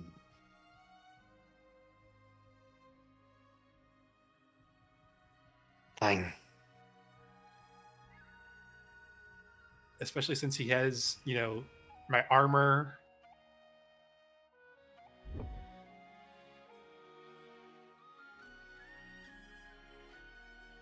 Hmm. And Foshkra just starts walking back towards the tavern.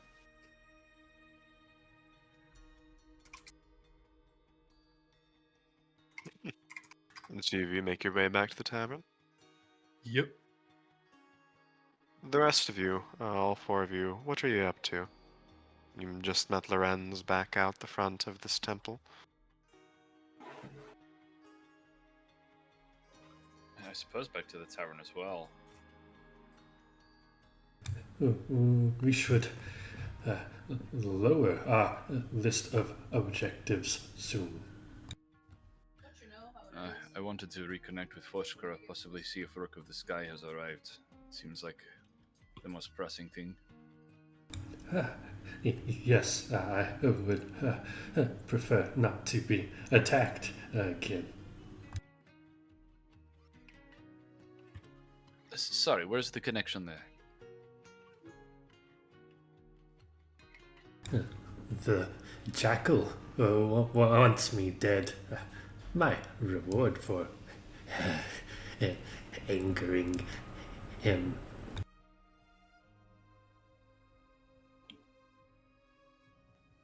Yes, I do suspect we'll encounter the Green Cloaks again. I just didn't quite follow your. Back to the troubadour then.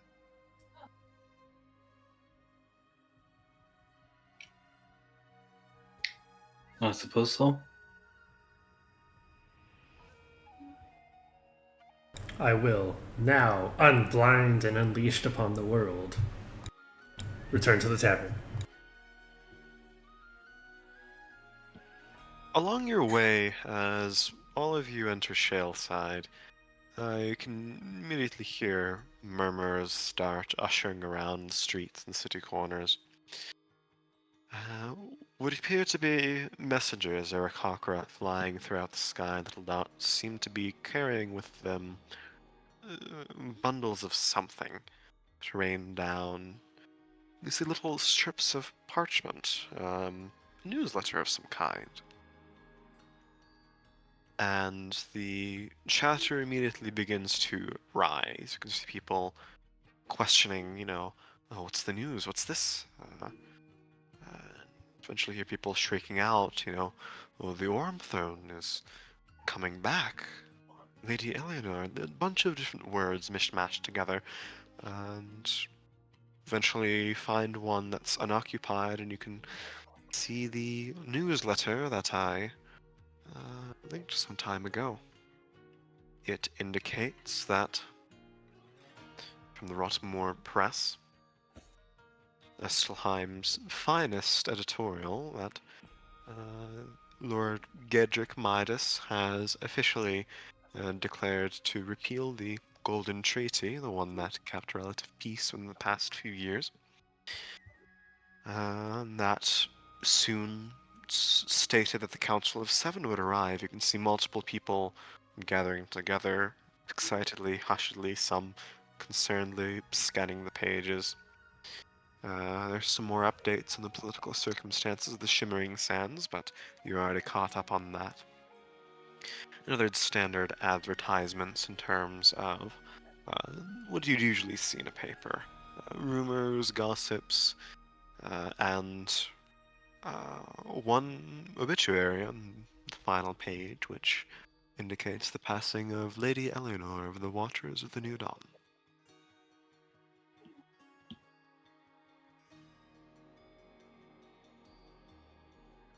But, as Isvein said truthfully, there is now war on the horizon. Quite literally. You make it back to the tavern, all 6 of you, at some point. You can hear chatter of crowds and people converging at the nearest place to discuss the news.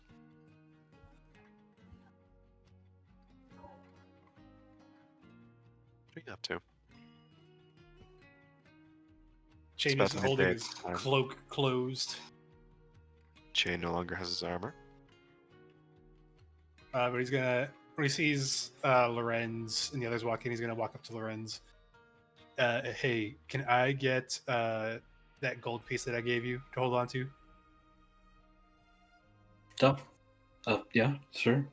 And Lorenz digs through his bag and flips Chain a gold piece. Jaina takes it and puts it in front of Foskra. And the birds are not matching Reed. I still have pants on. And I'm the warm one. Foshker will take the coin and put it in his pouch.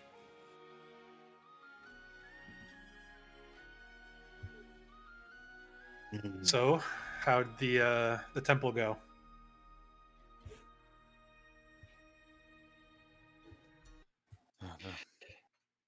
At the very least, they'll be scrying to see if they can find the location of my father, but that's about the extent of their use this morning.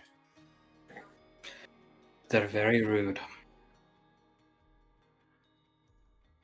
I can't say I'm entirely surprised.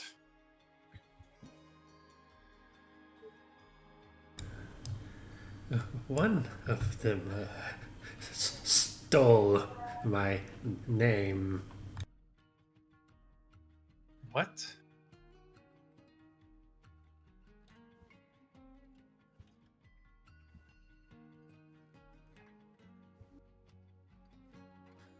I'm sorry. If we intend to do more today, we should do so before.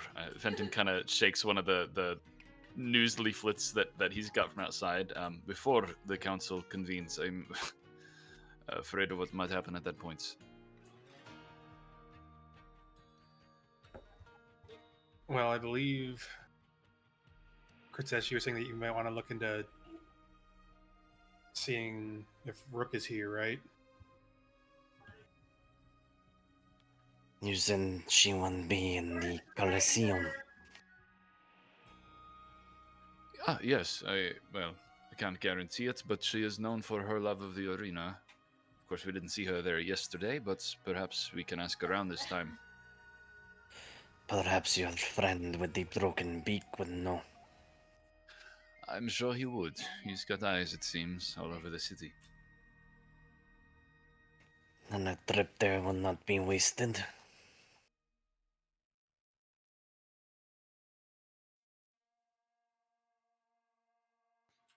Is that what's next then?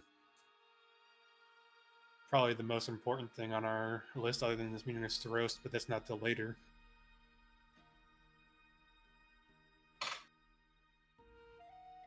Also, we need to probably stay here 2 days.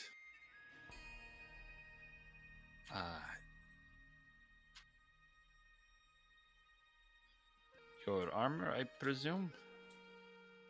Yeah, I commissioned an upgrade for it.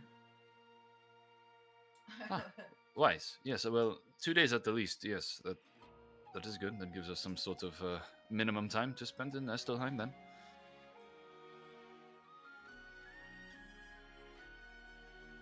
So, off to the Coliseum then. I know there's also a shop in the underbelly that Foshker wants to visit, but I didn't want to go down to the underbelly with after that shipment never went through from the Crossbloods. The Mockingjays will probably not be very happy. Right. Well, So I wanted to make sure we at least had everybody before we made any attempts to go there.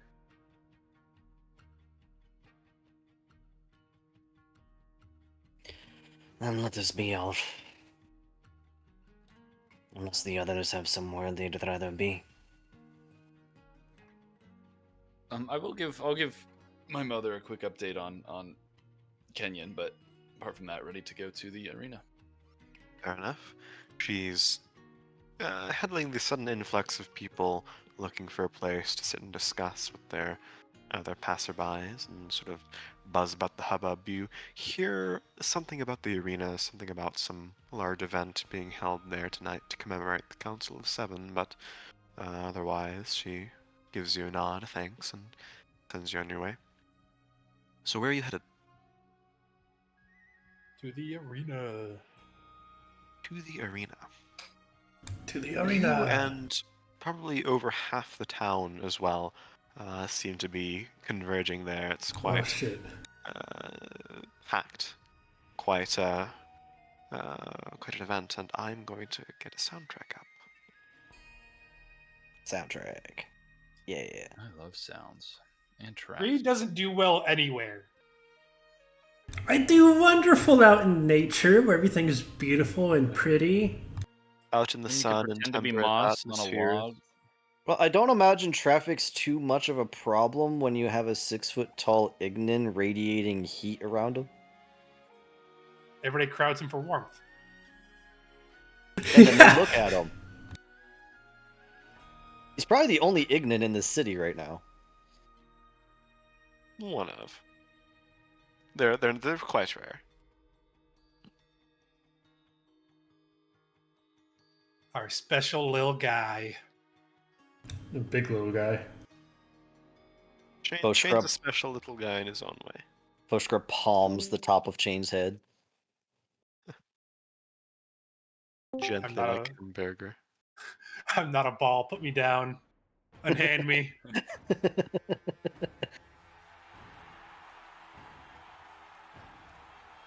There's absolute pandemonium happening here. People rushing into the stands, into the vicinities, and little corners and nooks that have surrounded this arena. Think like like one of those oyster mushrooms growing off a bark tree. These radiating platforms of seats carved into this sort of stone mountain. I'll get the arena map up. Not map, but ambiance up. You can see the sand pit below cleared. When you were here last time, it was not the case. but you can see rock pillars and little. It's not Star Wars. I haven't seen anything Star Wars related. Um,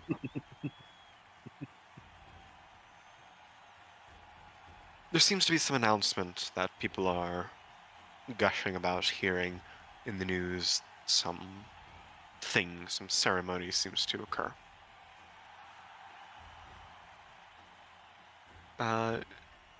You can see that in the top corner, there is a sort of nicer, more elegantly carved series of platforms. It seems to be the Victor's Chamber. Yeah, Fenton, you see.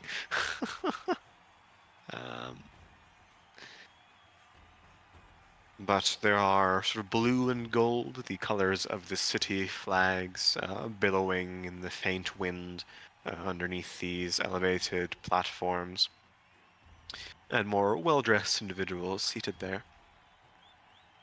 You can see Hano's corner on the opposite side and some of the shade, quite representative of the two sides of the city. The people from Shale side like the sunnier parts, and the people from the Undercity and Penumbra prefer where the sun never shines.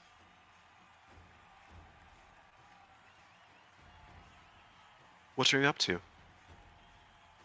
Well, I guess unless there's obvious signs that where Rook might be, heading towards Hano.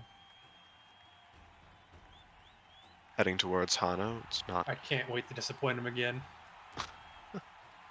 It's not too difficult. Can I put an And eye see- out yep. to the top sections to see if Rook is anywhere in them? Roll me a perception check. All right. 13. 13.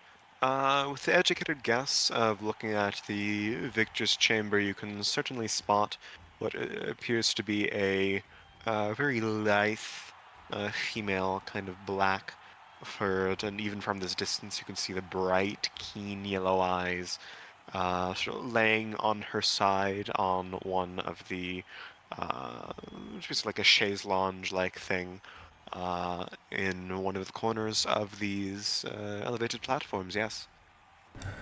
Seems to match the description you know about it. Fushkra. I point.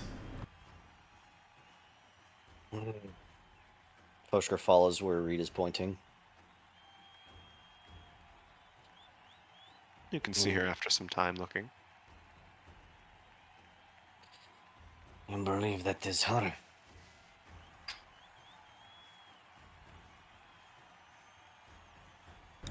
Then we must do our business quickly.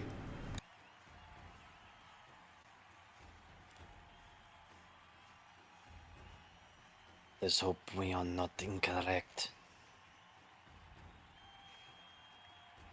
And Foshker's gonna change direction and move towards the spot that Rita pointed out to him. There Who's is heading to Hano and who is heading to Rook?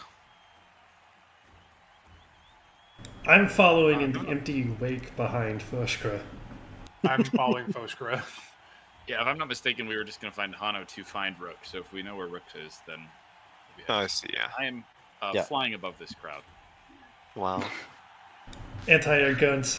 It's an airship. Following behind. Foshker. I mean, Foshker could do the same thing. He'd just be moving a bit slower. Chain would turn his gun on himself. Or maybe Foshker hasn't figured out that he could do that yet. Yeah. It should He stay wakes that up way. one day and he's just like, I can fly today. Hold up. Someone pushes him off a ledge. Fenton is going to teach every single member of this party how to fly one day. Except for Chain. Aww. No, Chain is the end goal. That's all right. You guys are target practice. Duck hunt time. Take it back. Pull. Foshker throws Fenton in the air. As you're about halfway towards this, wading through this sea of spectators, There's a magical, deafening silence that emerges throughout the atmosphere.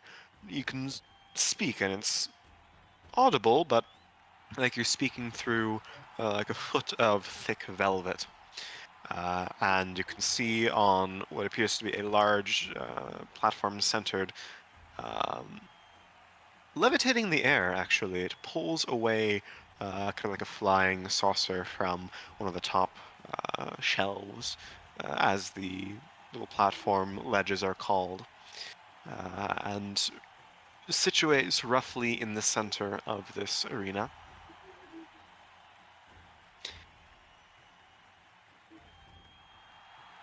And with a magnified voice, an individual begins speaking. Can see the glint of silver scales from this distance. He appears to be holding a wand to his throat, and you can hear the guttural male voice boom throughout this place. Yes, that is it. For some reason, I have a very like distinct picture of, I don't recall who it was, but the person pressing the wand to their neck and amplifying their voice. That was the game. Barty That Bartek Crouch. Crouch? Yes. yeah, there's Barty Crouch, but they also did it. The announcers for the Quidditch match at Prisoner of Azkaban I also see, did yeah, it. yeah. Bartek Crouch is the one That I was was remembering. that was a Fudge. Cornelius Fudge did it. Oh, Cornelius Fudge. Yes. Yes, that was Yeah. Cornelius Fudge. I apologize. Dumbledore also did it. Yep. But you can hear this man. You can see pompously dressed in red and yellow garb, an evoker of some kind, from the Lyceum, most likely. But he rattles out his voice.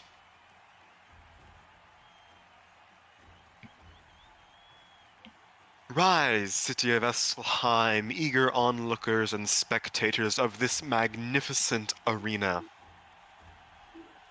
Announcer Chimforan here to uh, elaborate on why we've gathered you all here today. As you have seen from the pamphlets and the news, war has been opened. A fault line recedes, strikes against each other, and we are amidst a battle anew. 10 years in the making, this has been. We have been stockpiling our resources, our fighters, all three unions that represent this city and what it stands for. We practice in fighting each other. But today, I'd like to commemorate a day that happened last decade. Many of you standing here on these shelves in this city, uh, under one roof, under the same sun, may have seen it. But Esselheim is where the Council of Seven congregated and warded off the majority of our stained glass lands from the golden wolves of the other continent. Last time, we celebrated their arrival in the only way Esselheim can.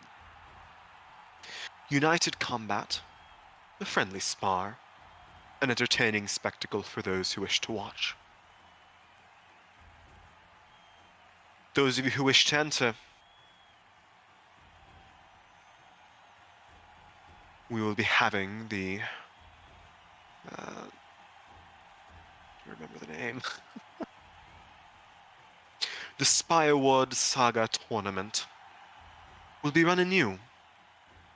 A new arena conjured by our very own Arak Quill, combined with the conjurations of the other Lyceum Draconis districts, will reform this arena of sand into a spectacle worthy of the gods beyond all other comparison, in which those who wish to join will fight. Representatives and delegates of each house, of each corner of this realm, will gather and fight their way towards a central trophy. Spy King's diamond, once crowned by the King of Malachor, now here, opened for the taking.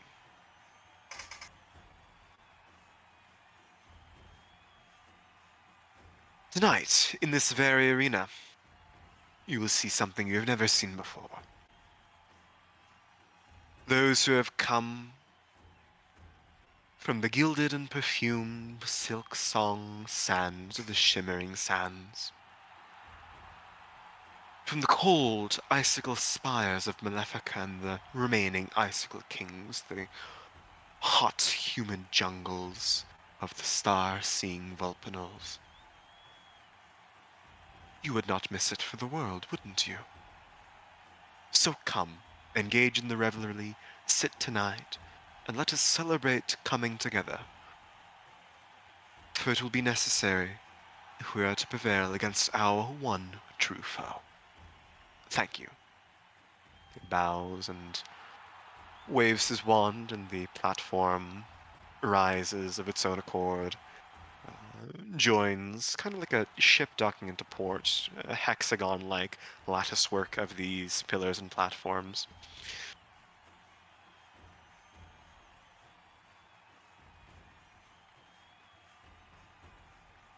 And you can see that people begin cheering, clapping, looking amongst themselves. The city of Estelheim clearly doesn't dwell on the negatives. What would you like to do? I'm gonna keep moving keep moving towards Rook. I put a note in my brain. Tournament. Tournament, yeah? Bad read. Yeah, Jane's just gonna keep following the walking furnace. The victor's chambers are difficult to access, but upon saying your name, Foshka and some of the guards looked amongst each other, check with Rook, and you are invited up. Immediately, when you enter this maze of hallways that have been carved into stonework that lead to the platform, the shelf-like protrusions of stone, you can see these ones actually have doors rather than the common spaces, which is accessible by everyone. And pushing away inside, most of the guards are dragonborn here, but you can emerge onto a rather small but occupied by only one person little platform, in which a lanky tabaxi on her side rests. You can see the sort of blackish spots in her fur. Looking out towards the arena, upon the door opens, you see one ear twitch back, and she shifts very quickly, alarming alacrity, kind of into a relaxed stance, her elbows on her knees, kind of hunched back, looking at you with very piercing yellow eyes. It's very difficult to see anyone with as much conviction displayed by this woman, mid-30s you could probably say, right here. Poster's gonna meet her gaze and unblinking, kind of like a stare off as he enters the door. Boshkra of the Ignan Sanctuary. Please, I welcome you. Come in. I Now invite. get you a look of the sky, That would be me, yes. and with me are my travel companions, 3 of which know my name. Their eyes shift towards the rest of you. And Foshgra will enter the room proper.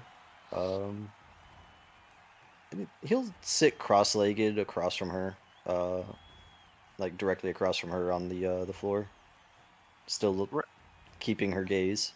wrapped around her left arm seems to be a small kind of whip-thin chain, off of which dangles what appears to be a comma-like small hand sickle. That's the only weapon she appears to have. She keeps it on her. Well, you've come far, haven't you? As have you. I have my means of traveling. Strange tidings amongst the sands. Have you kept yourself abridged of the news? Only what my brother has sent to me. We've spoken with him, yes. He takes after you from what I have heard. Strong, proud. As his belies our blood. I know it very well. He tells me you come to the Foshkra, and you ask us to join you in your war. I do not ask you to join me in war. I ask you to join me in the fight against Bajigdara. I ask no other commitment of you, since I do not believe that you would be... She pauses. As inclined to aid in me if I were to mention my goal. But for you, I will be honest.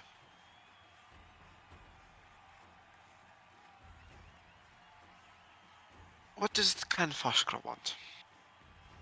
You are their torchbearer, and thus you speak for them, don't you? My words have weight, it seems. It is a new feeling.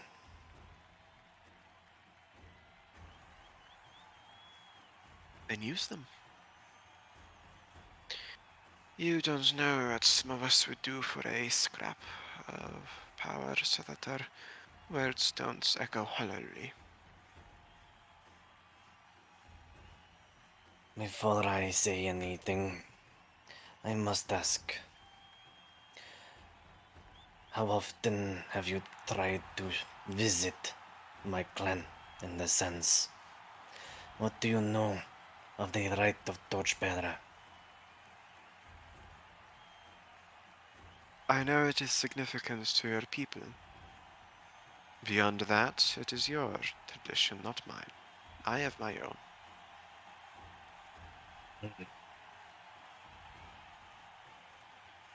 And Foshkra blood will spill on the sands if we join you in taking Bazagdara. This is known. It cannot be avoided. As with the deaths of my own people, do you believe I am eager for that? If what I have heard of you is true, then no.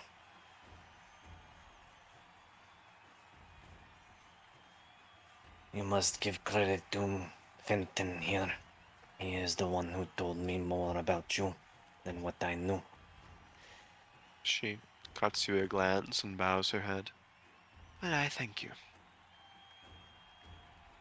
I just nod in response. I would like to tell you a story, Foshkra. One of my past. Public secret that many people know. I was young when I was sold into slavery, and because of the suppleness of my fur and the luster with which people looked at me, I ended up in Rose's court. I was fed, I was kept, I was pampered, but like many, I was a slave, a plaything for him to enjoy. Well, I thought to myself that I didn't want my life to be like this. I grew sick of the rose-scented gardens, the spiced food that I was given to freely, and the time I was meant to spend with my legalized captor. That was simply the way of the sands, and that is the way it is. Do you understand? I understand.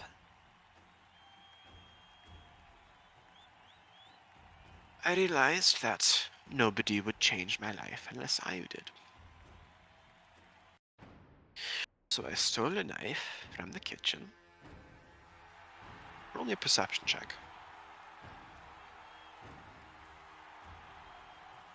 Anybody who's watching can do so. Goddamn, Jane. I see everything. Jane, you're the only one who notices her lift a hand, and from one of the long billowing sleeves she carries a heavily serrated dagger. Not a bread knife, a bit further than that, a parrying dagger. Emerges into her palm, she twirls it in her hands, there's a flash of a blade, and down into the sleeve it goes back. Damn. And I learned to keep it on me. I learned to practice in secret. Because I thought that one day I would be able to break free, but you see, that's not so easy. I ran away. I tried to leave my shackles, but I was caught and brought back because some arbitrary decision above me fated that I would remain within his castle. I asked Rose one day what I was, and he told me that I was a pawn. Pulled out a chessboard and showed me which one I was. A lowly piece. Something to sacrifice, something to entertain someone. A minor consideration, but I changed that.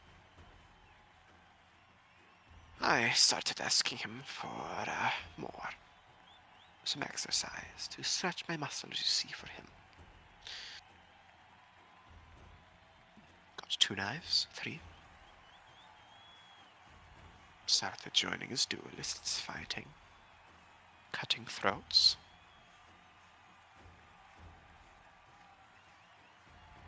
I wanted to kill him. I've wanted to kill him for a very long time. My entire life. That's all I've ever known. But he was one step ahead. He and his guards, he knew what I was. He knew how to treat me. How to disarm me with words. So I eventually fought. And I became so good at fighting that some say I'm the best fighter to ever exist. At least in a duel. One-on-one.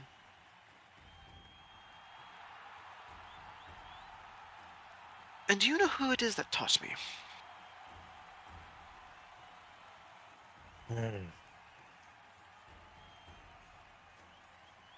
On one of the raids that Rose performed, well, his bandits really, took with him an Ignan from the sands. He didn't go after Ignans necessarily. He went after anyone. He just played the game. But an old Ignan woman ended her way in his kitchen. He liked their food, how they prepared it. But she knew how to fight. She knew the ways of the sands. And within me, she said she saw a sidewinder, a snake that cuts across the dunes. She's the one that taught me to fight. Your people are the one that taught me to fight. I fight in your style. Some of my own tricks, certainly.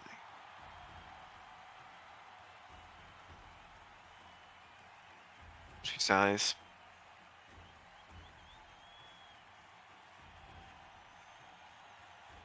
He called me Rook of the Rose because at one point I became more than a pawn to him.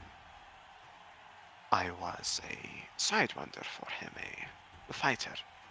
I was his crowning jewel, his red rose.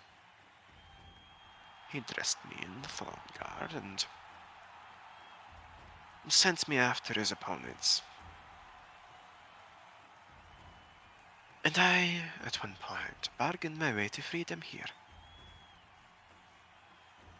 I lost my shackles, but I was banished from the from the sands.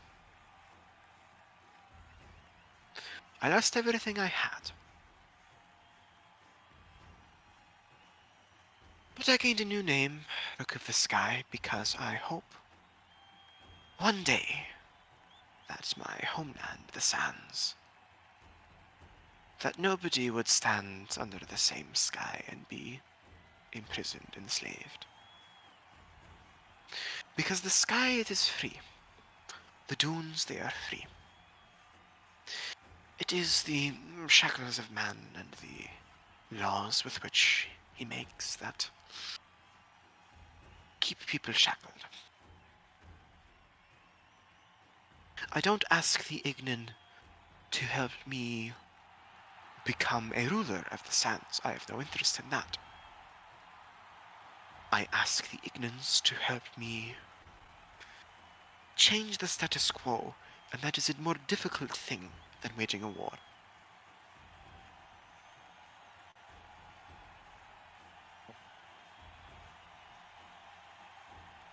A lesser known doctrine in the sands is that if a Great Lord captures all 6 cities, they can elect to end the games and halt the ceaseless fighting. Rose has done so thrice. He likes his way of life. He likes his little game. I wish for your aid in toppling him, so that I might end the bloodshed.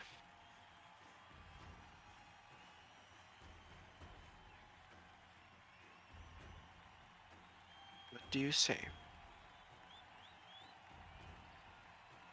If what you say is true, if your reasonings for claiming the cities of the sands is true,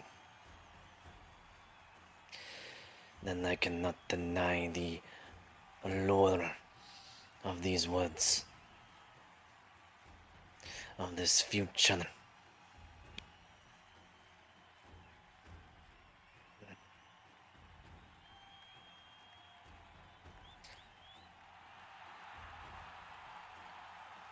I imagine I am one of the few Ignan you have met that does not simply wish to burn the entire world to ash and cinder.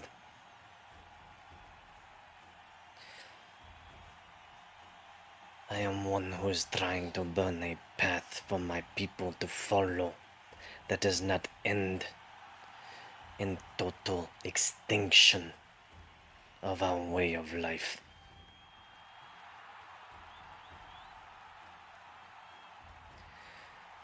So, to that end, I ask for only a few things for my people and for all Ignan who hold true to our traditions.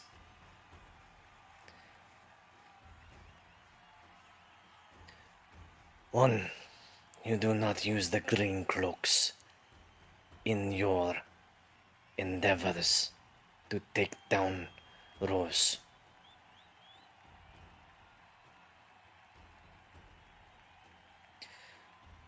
Two, when it is all done and the last drop of blood hits the sands,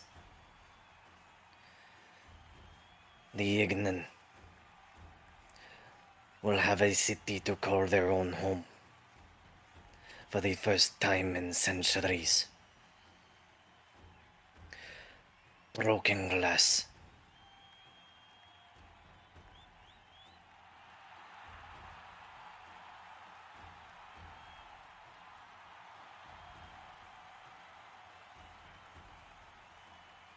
I can give you Mirage. That's the old name of the city of Broken Glass. Bushgrad. What is your aversion to the crossplats? Bushgrad will reach into his pack and pull out the green cloak that he carries with him. The men, the knoll, the beast who is taking over. He is one whose life I lay claim to. The jackal. And I hear that the green cloaks are pushing into the sands. And the last threat he made to me was to go after my clan, my brother. And I need not say why. I am never going to allow that to happen.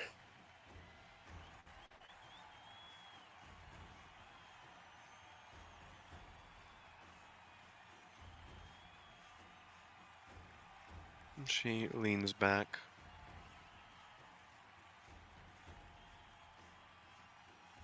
Have you a substitute for their warriors? I can go to the sanctuary when I return to the sands.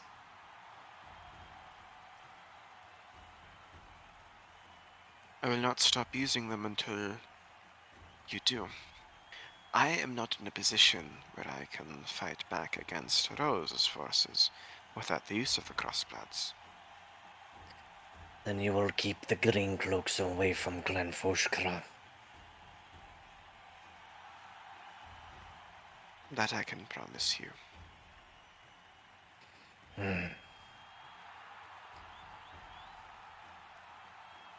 Now, a bit of advice, and you may not like it, for it will require you to wait. The title of Torchbearer is not just that.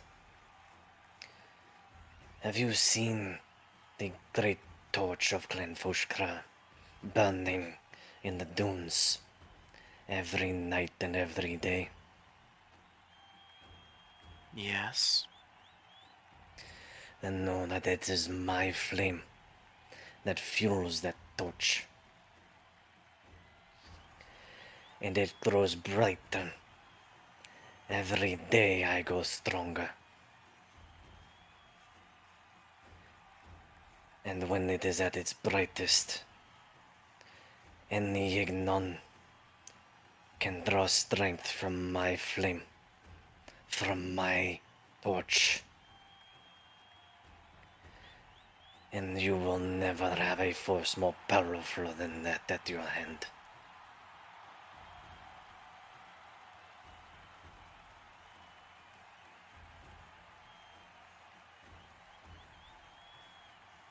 She sighs and rubs her brow. You can see she looks a little tired.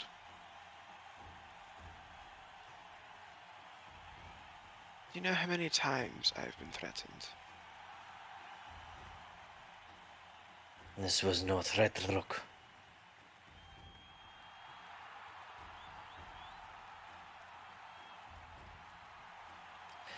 This is an opportunity.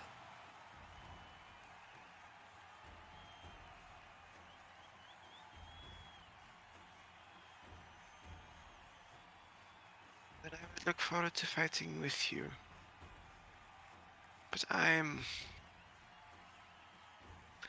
tired of fighting against people.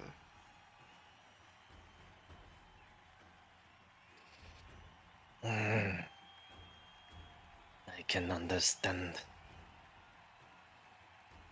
But I do I- promise you, Don't think you do, Foskra, and I hope you never will. I have been fighting since I was a child, Rook. It is the way of my clan, of my blood.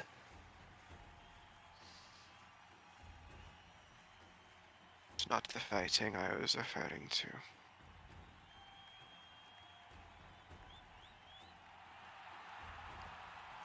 Foshker kind of shakes his head a little bit, just blinks, confused.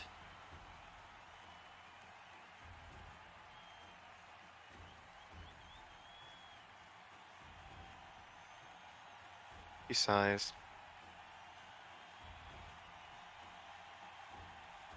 You haven't been enslaved in the sands, have you? No, I have not.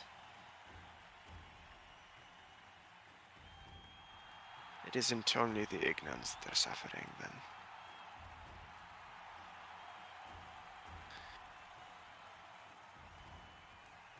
I have a favor to ask of you, all of you. He glances towards the group.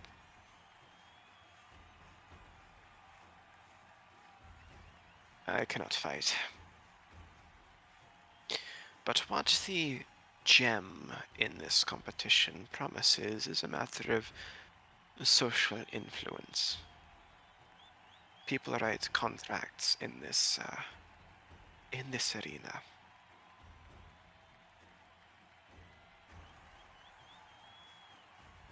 Be sending out representatives for each faction.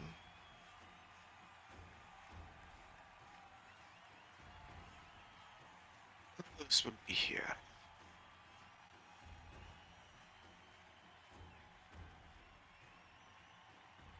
I would like you to be my representatives in this fray, so that when I strike a deal with Rose to give up, hedge a bet on each of our towns, the sand, it'll be given up peacefully. If I lose, he'll take one of mine. If he loses, I'll take one of his. Foshkra, you said you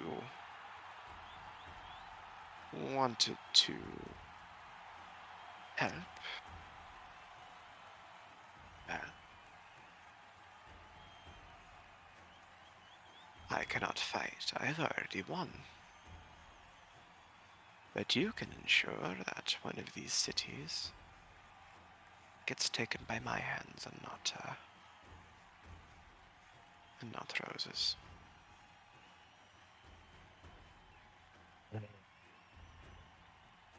And this will make the conquest of the cities faster and reduce the shedding of blood.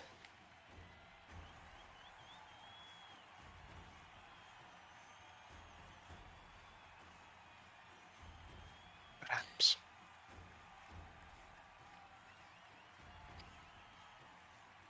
Without looking at the rest of the group, Foshker will just stand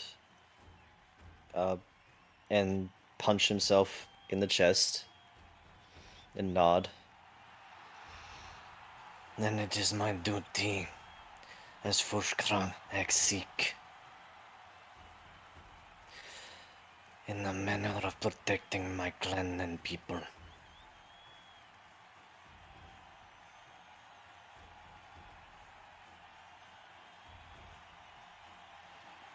Foshka, for a perhaps, we do not know this entails, or why would a Rose bend to any manner of authority won in a contest on the other side of the glass? Because it's a game to him. It's A game that he knows you wish to end, Uruk.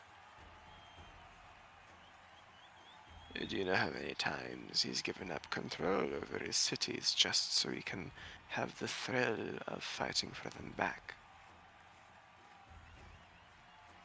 So with this prize, you expect him to freely give you the remaining cities, and the siege of Bazugdara is still required? Multiple claw. One. Not all, but one. One city. City. Does he own more than 2 at this point? He smiles. As if today he will.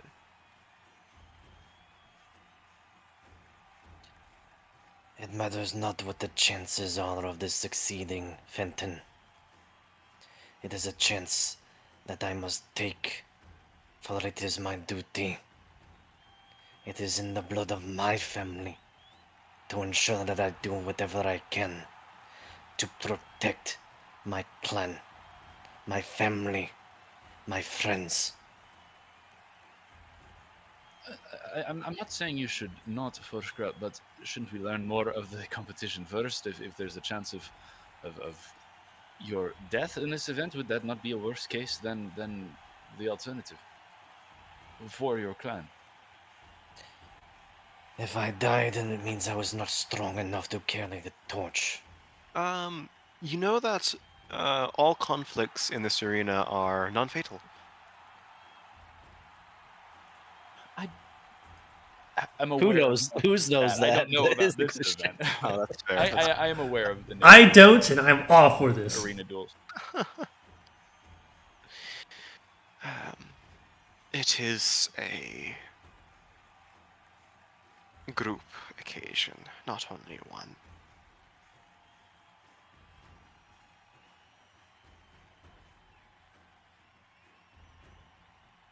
If you have friends to take with you that can fight.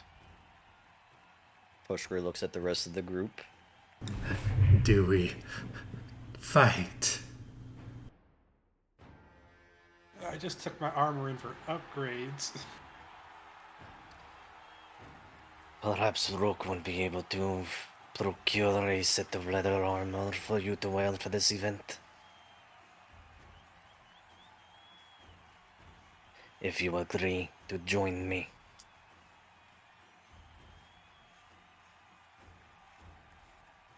What time is this happening? Is this gonna interfere with our other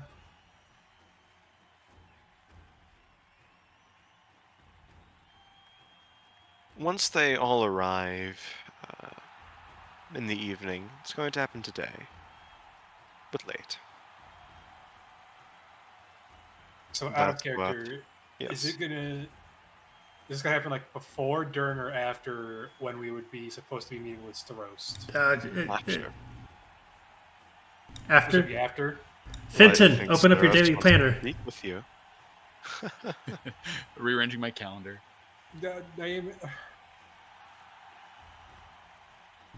So much shit going on in the background. Now, what do you think Starost wants you to do? I want him to piss off, is why we're talking It's a to great question. Probably wants us to smuggle in more bombs. Yeah. Why'd you say yeah? But so Foshka and Reed are in. Who else? Loren steps forward. He's in. Freaking find me some temporary armor. I can do that for you. Is this competition not flooded with the elite duelists of Estelheim? Not those who have already won cannot participate. So the best of the best are not permitted. Only the there's- second best of the best, yes.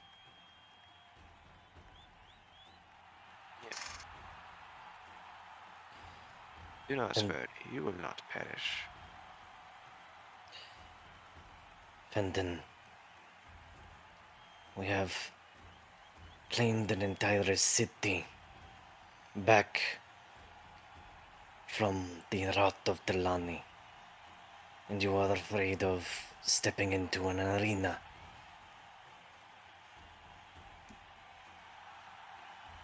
I know you don't want me to say yes, Foshra.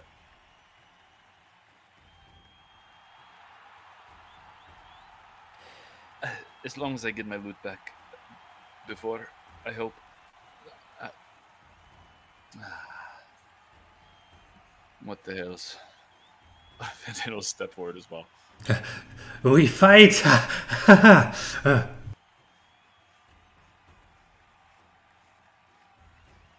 Your She would frown and sigh, but she would step forward. Say, you can't, you're not doing this without me. At that, Fushker will have a rare half smile and nod at her.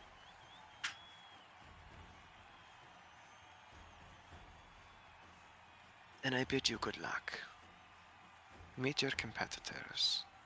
Ask if any of the other parties at play are sending representatives. Figure out who they are. If you find any clues as to what it will be inside the arena, it will not be sand. that is a pity.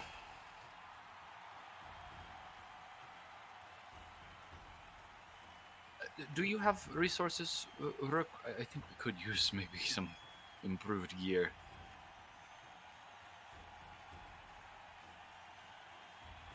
I am on my own and always have been on my own. But the one who made this chain, she dangles the comma at her side. Perhaps he might be able to outfit you.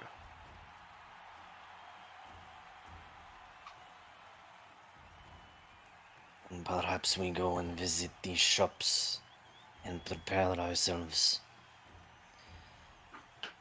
Fenton, mayhap your broken-beaked friend may have information on our competitors. I would prefer Hano not to be considered a friend of mine, but maybe he would be the one to ask regardless.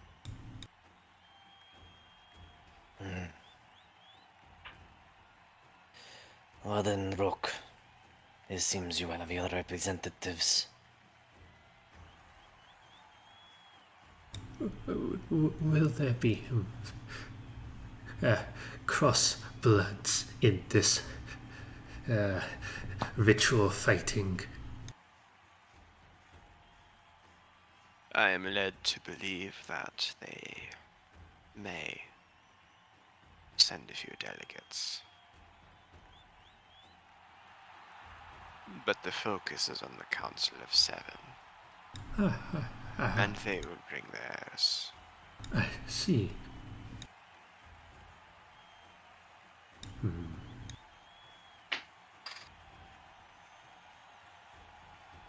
And read if this is anything like an Ignan circle. You cannot kill in this circle.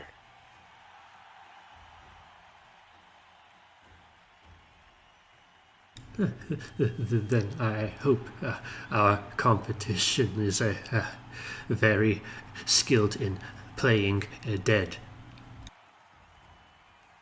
If it is like other Estelheim competitions, death is not off the table, just expect to be revived shortly thereafter.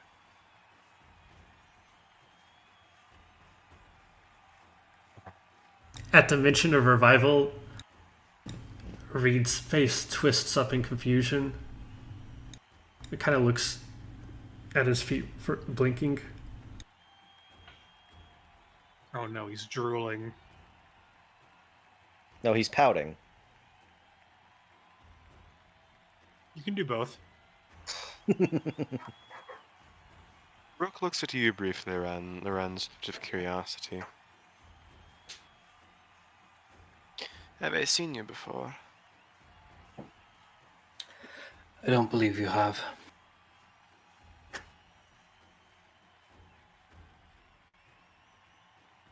See.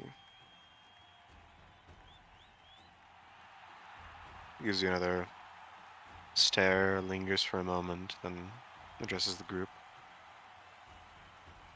I have until midnight. Use your time wisely. Fushker nods and turns towards the door to leave.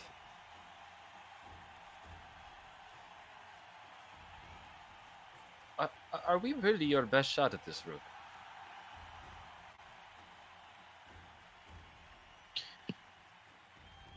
An old woman on the peak said that you would be.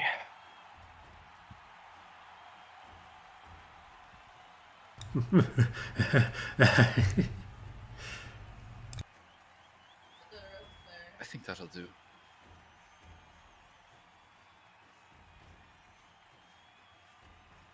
She came by in the merchant's caravan one day, accompanied by red cows. I was inclined to believe her.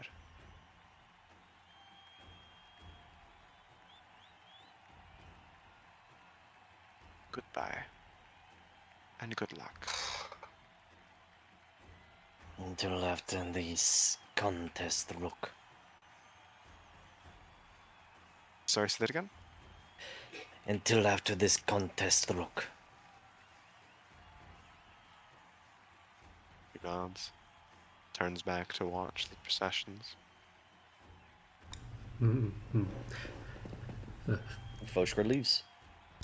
For someone with a body of violence, I don't see a heart of violence.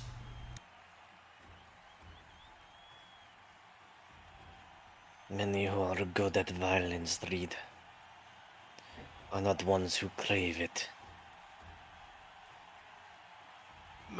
No, friend, I will phrase it in one way. If you surprise yourself by committing great strengths, feat of might, endurance, lifting a cart if it fell on a loved one, when you never thought you could.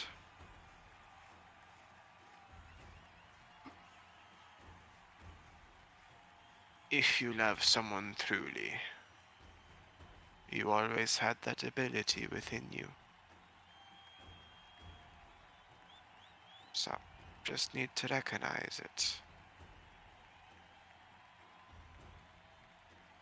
And more should recognize that power doesn't make you who you are.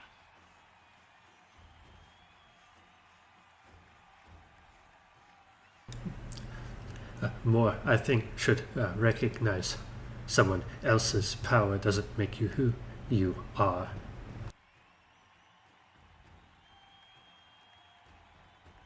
That to those. She turns and stops talking. What was the last thing she said? I didn't get that. Tell that to Rose. Ah. I'll add that on my to-do list. Super quick AFK break. That's okay. As we turn to leave this platform, we are going to pick it up next time. Oh! Next time, first thing we do, conversation with Hano once again. As I usual. can't wait to timidly walk up to the guy and tell him to never see me again. Hey! Hano enjoys my company. Here, I'll visit Hano if you want to visit Sazala. I think Staros Yes. is better. Well,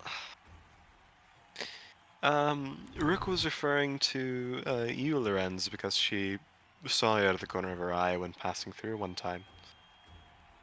She was also a slave of the sands. I figured as much. Just didn't recognize you were. Yeah, you've entered the Tri-Wizard tournament. Yes! Big circle. I love how we just keep getting things. Just things thrown at us. Just things. It's like we never learned our lesson in Alesker.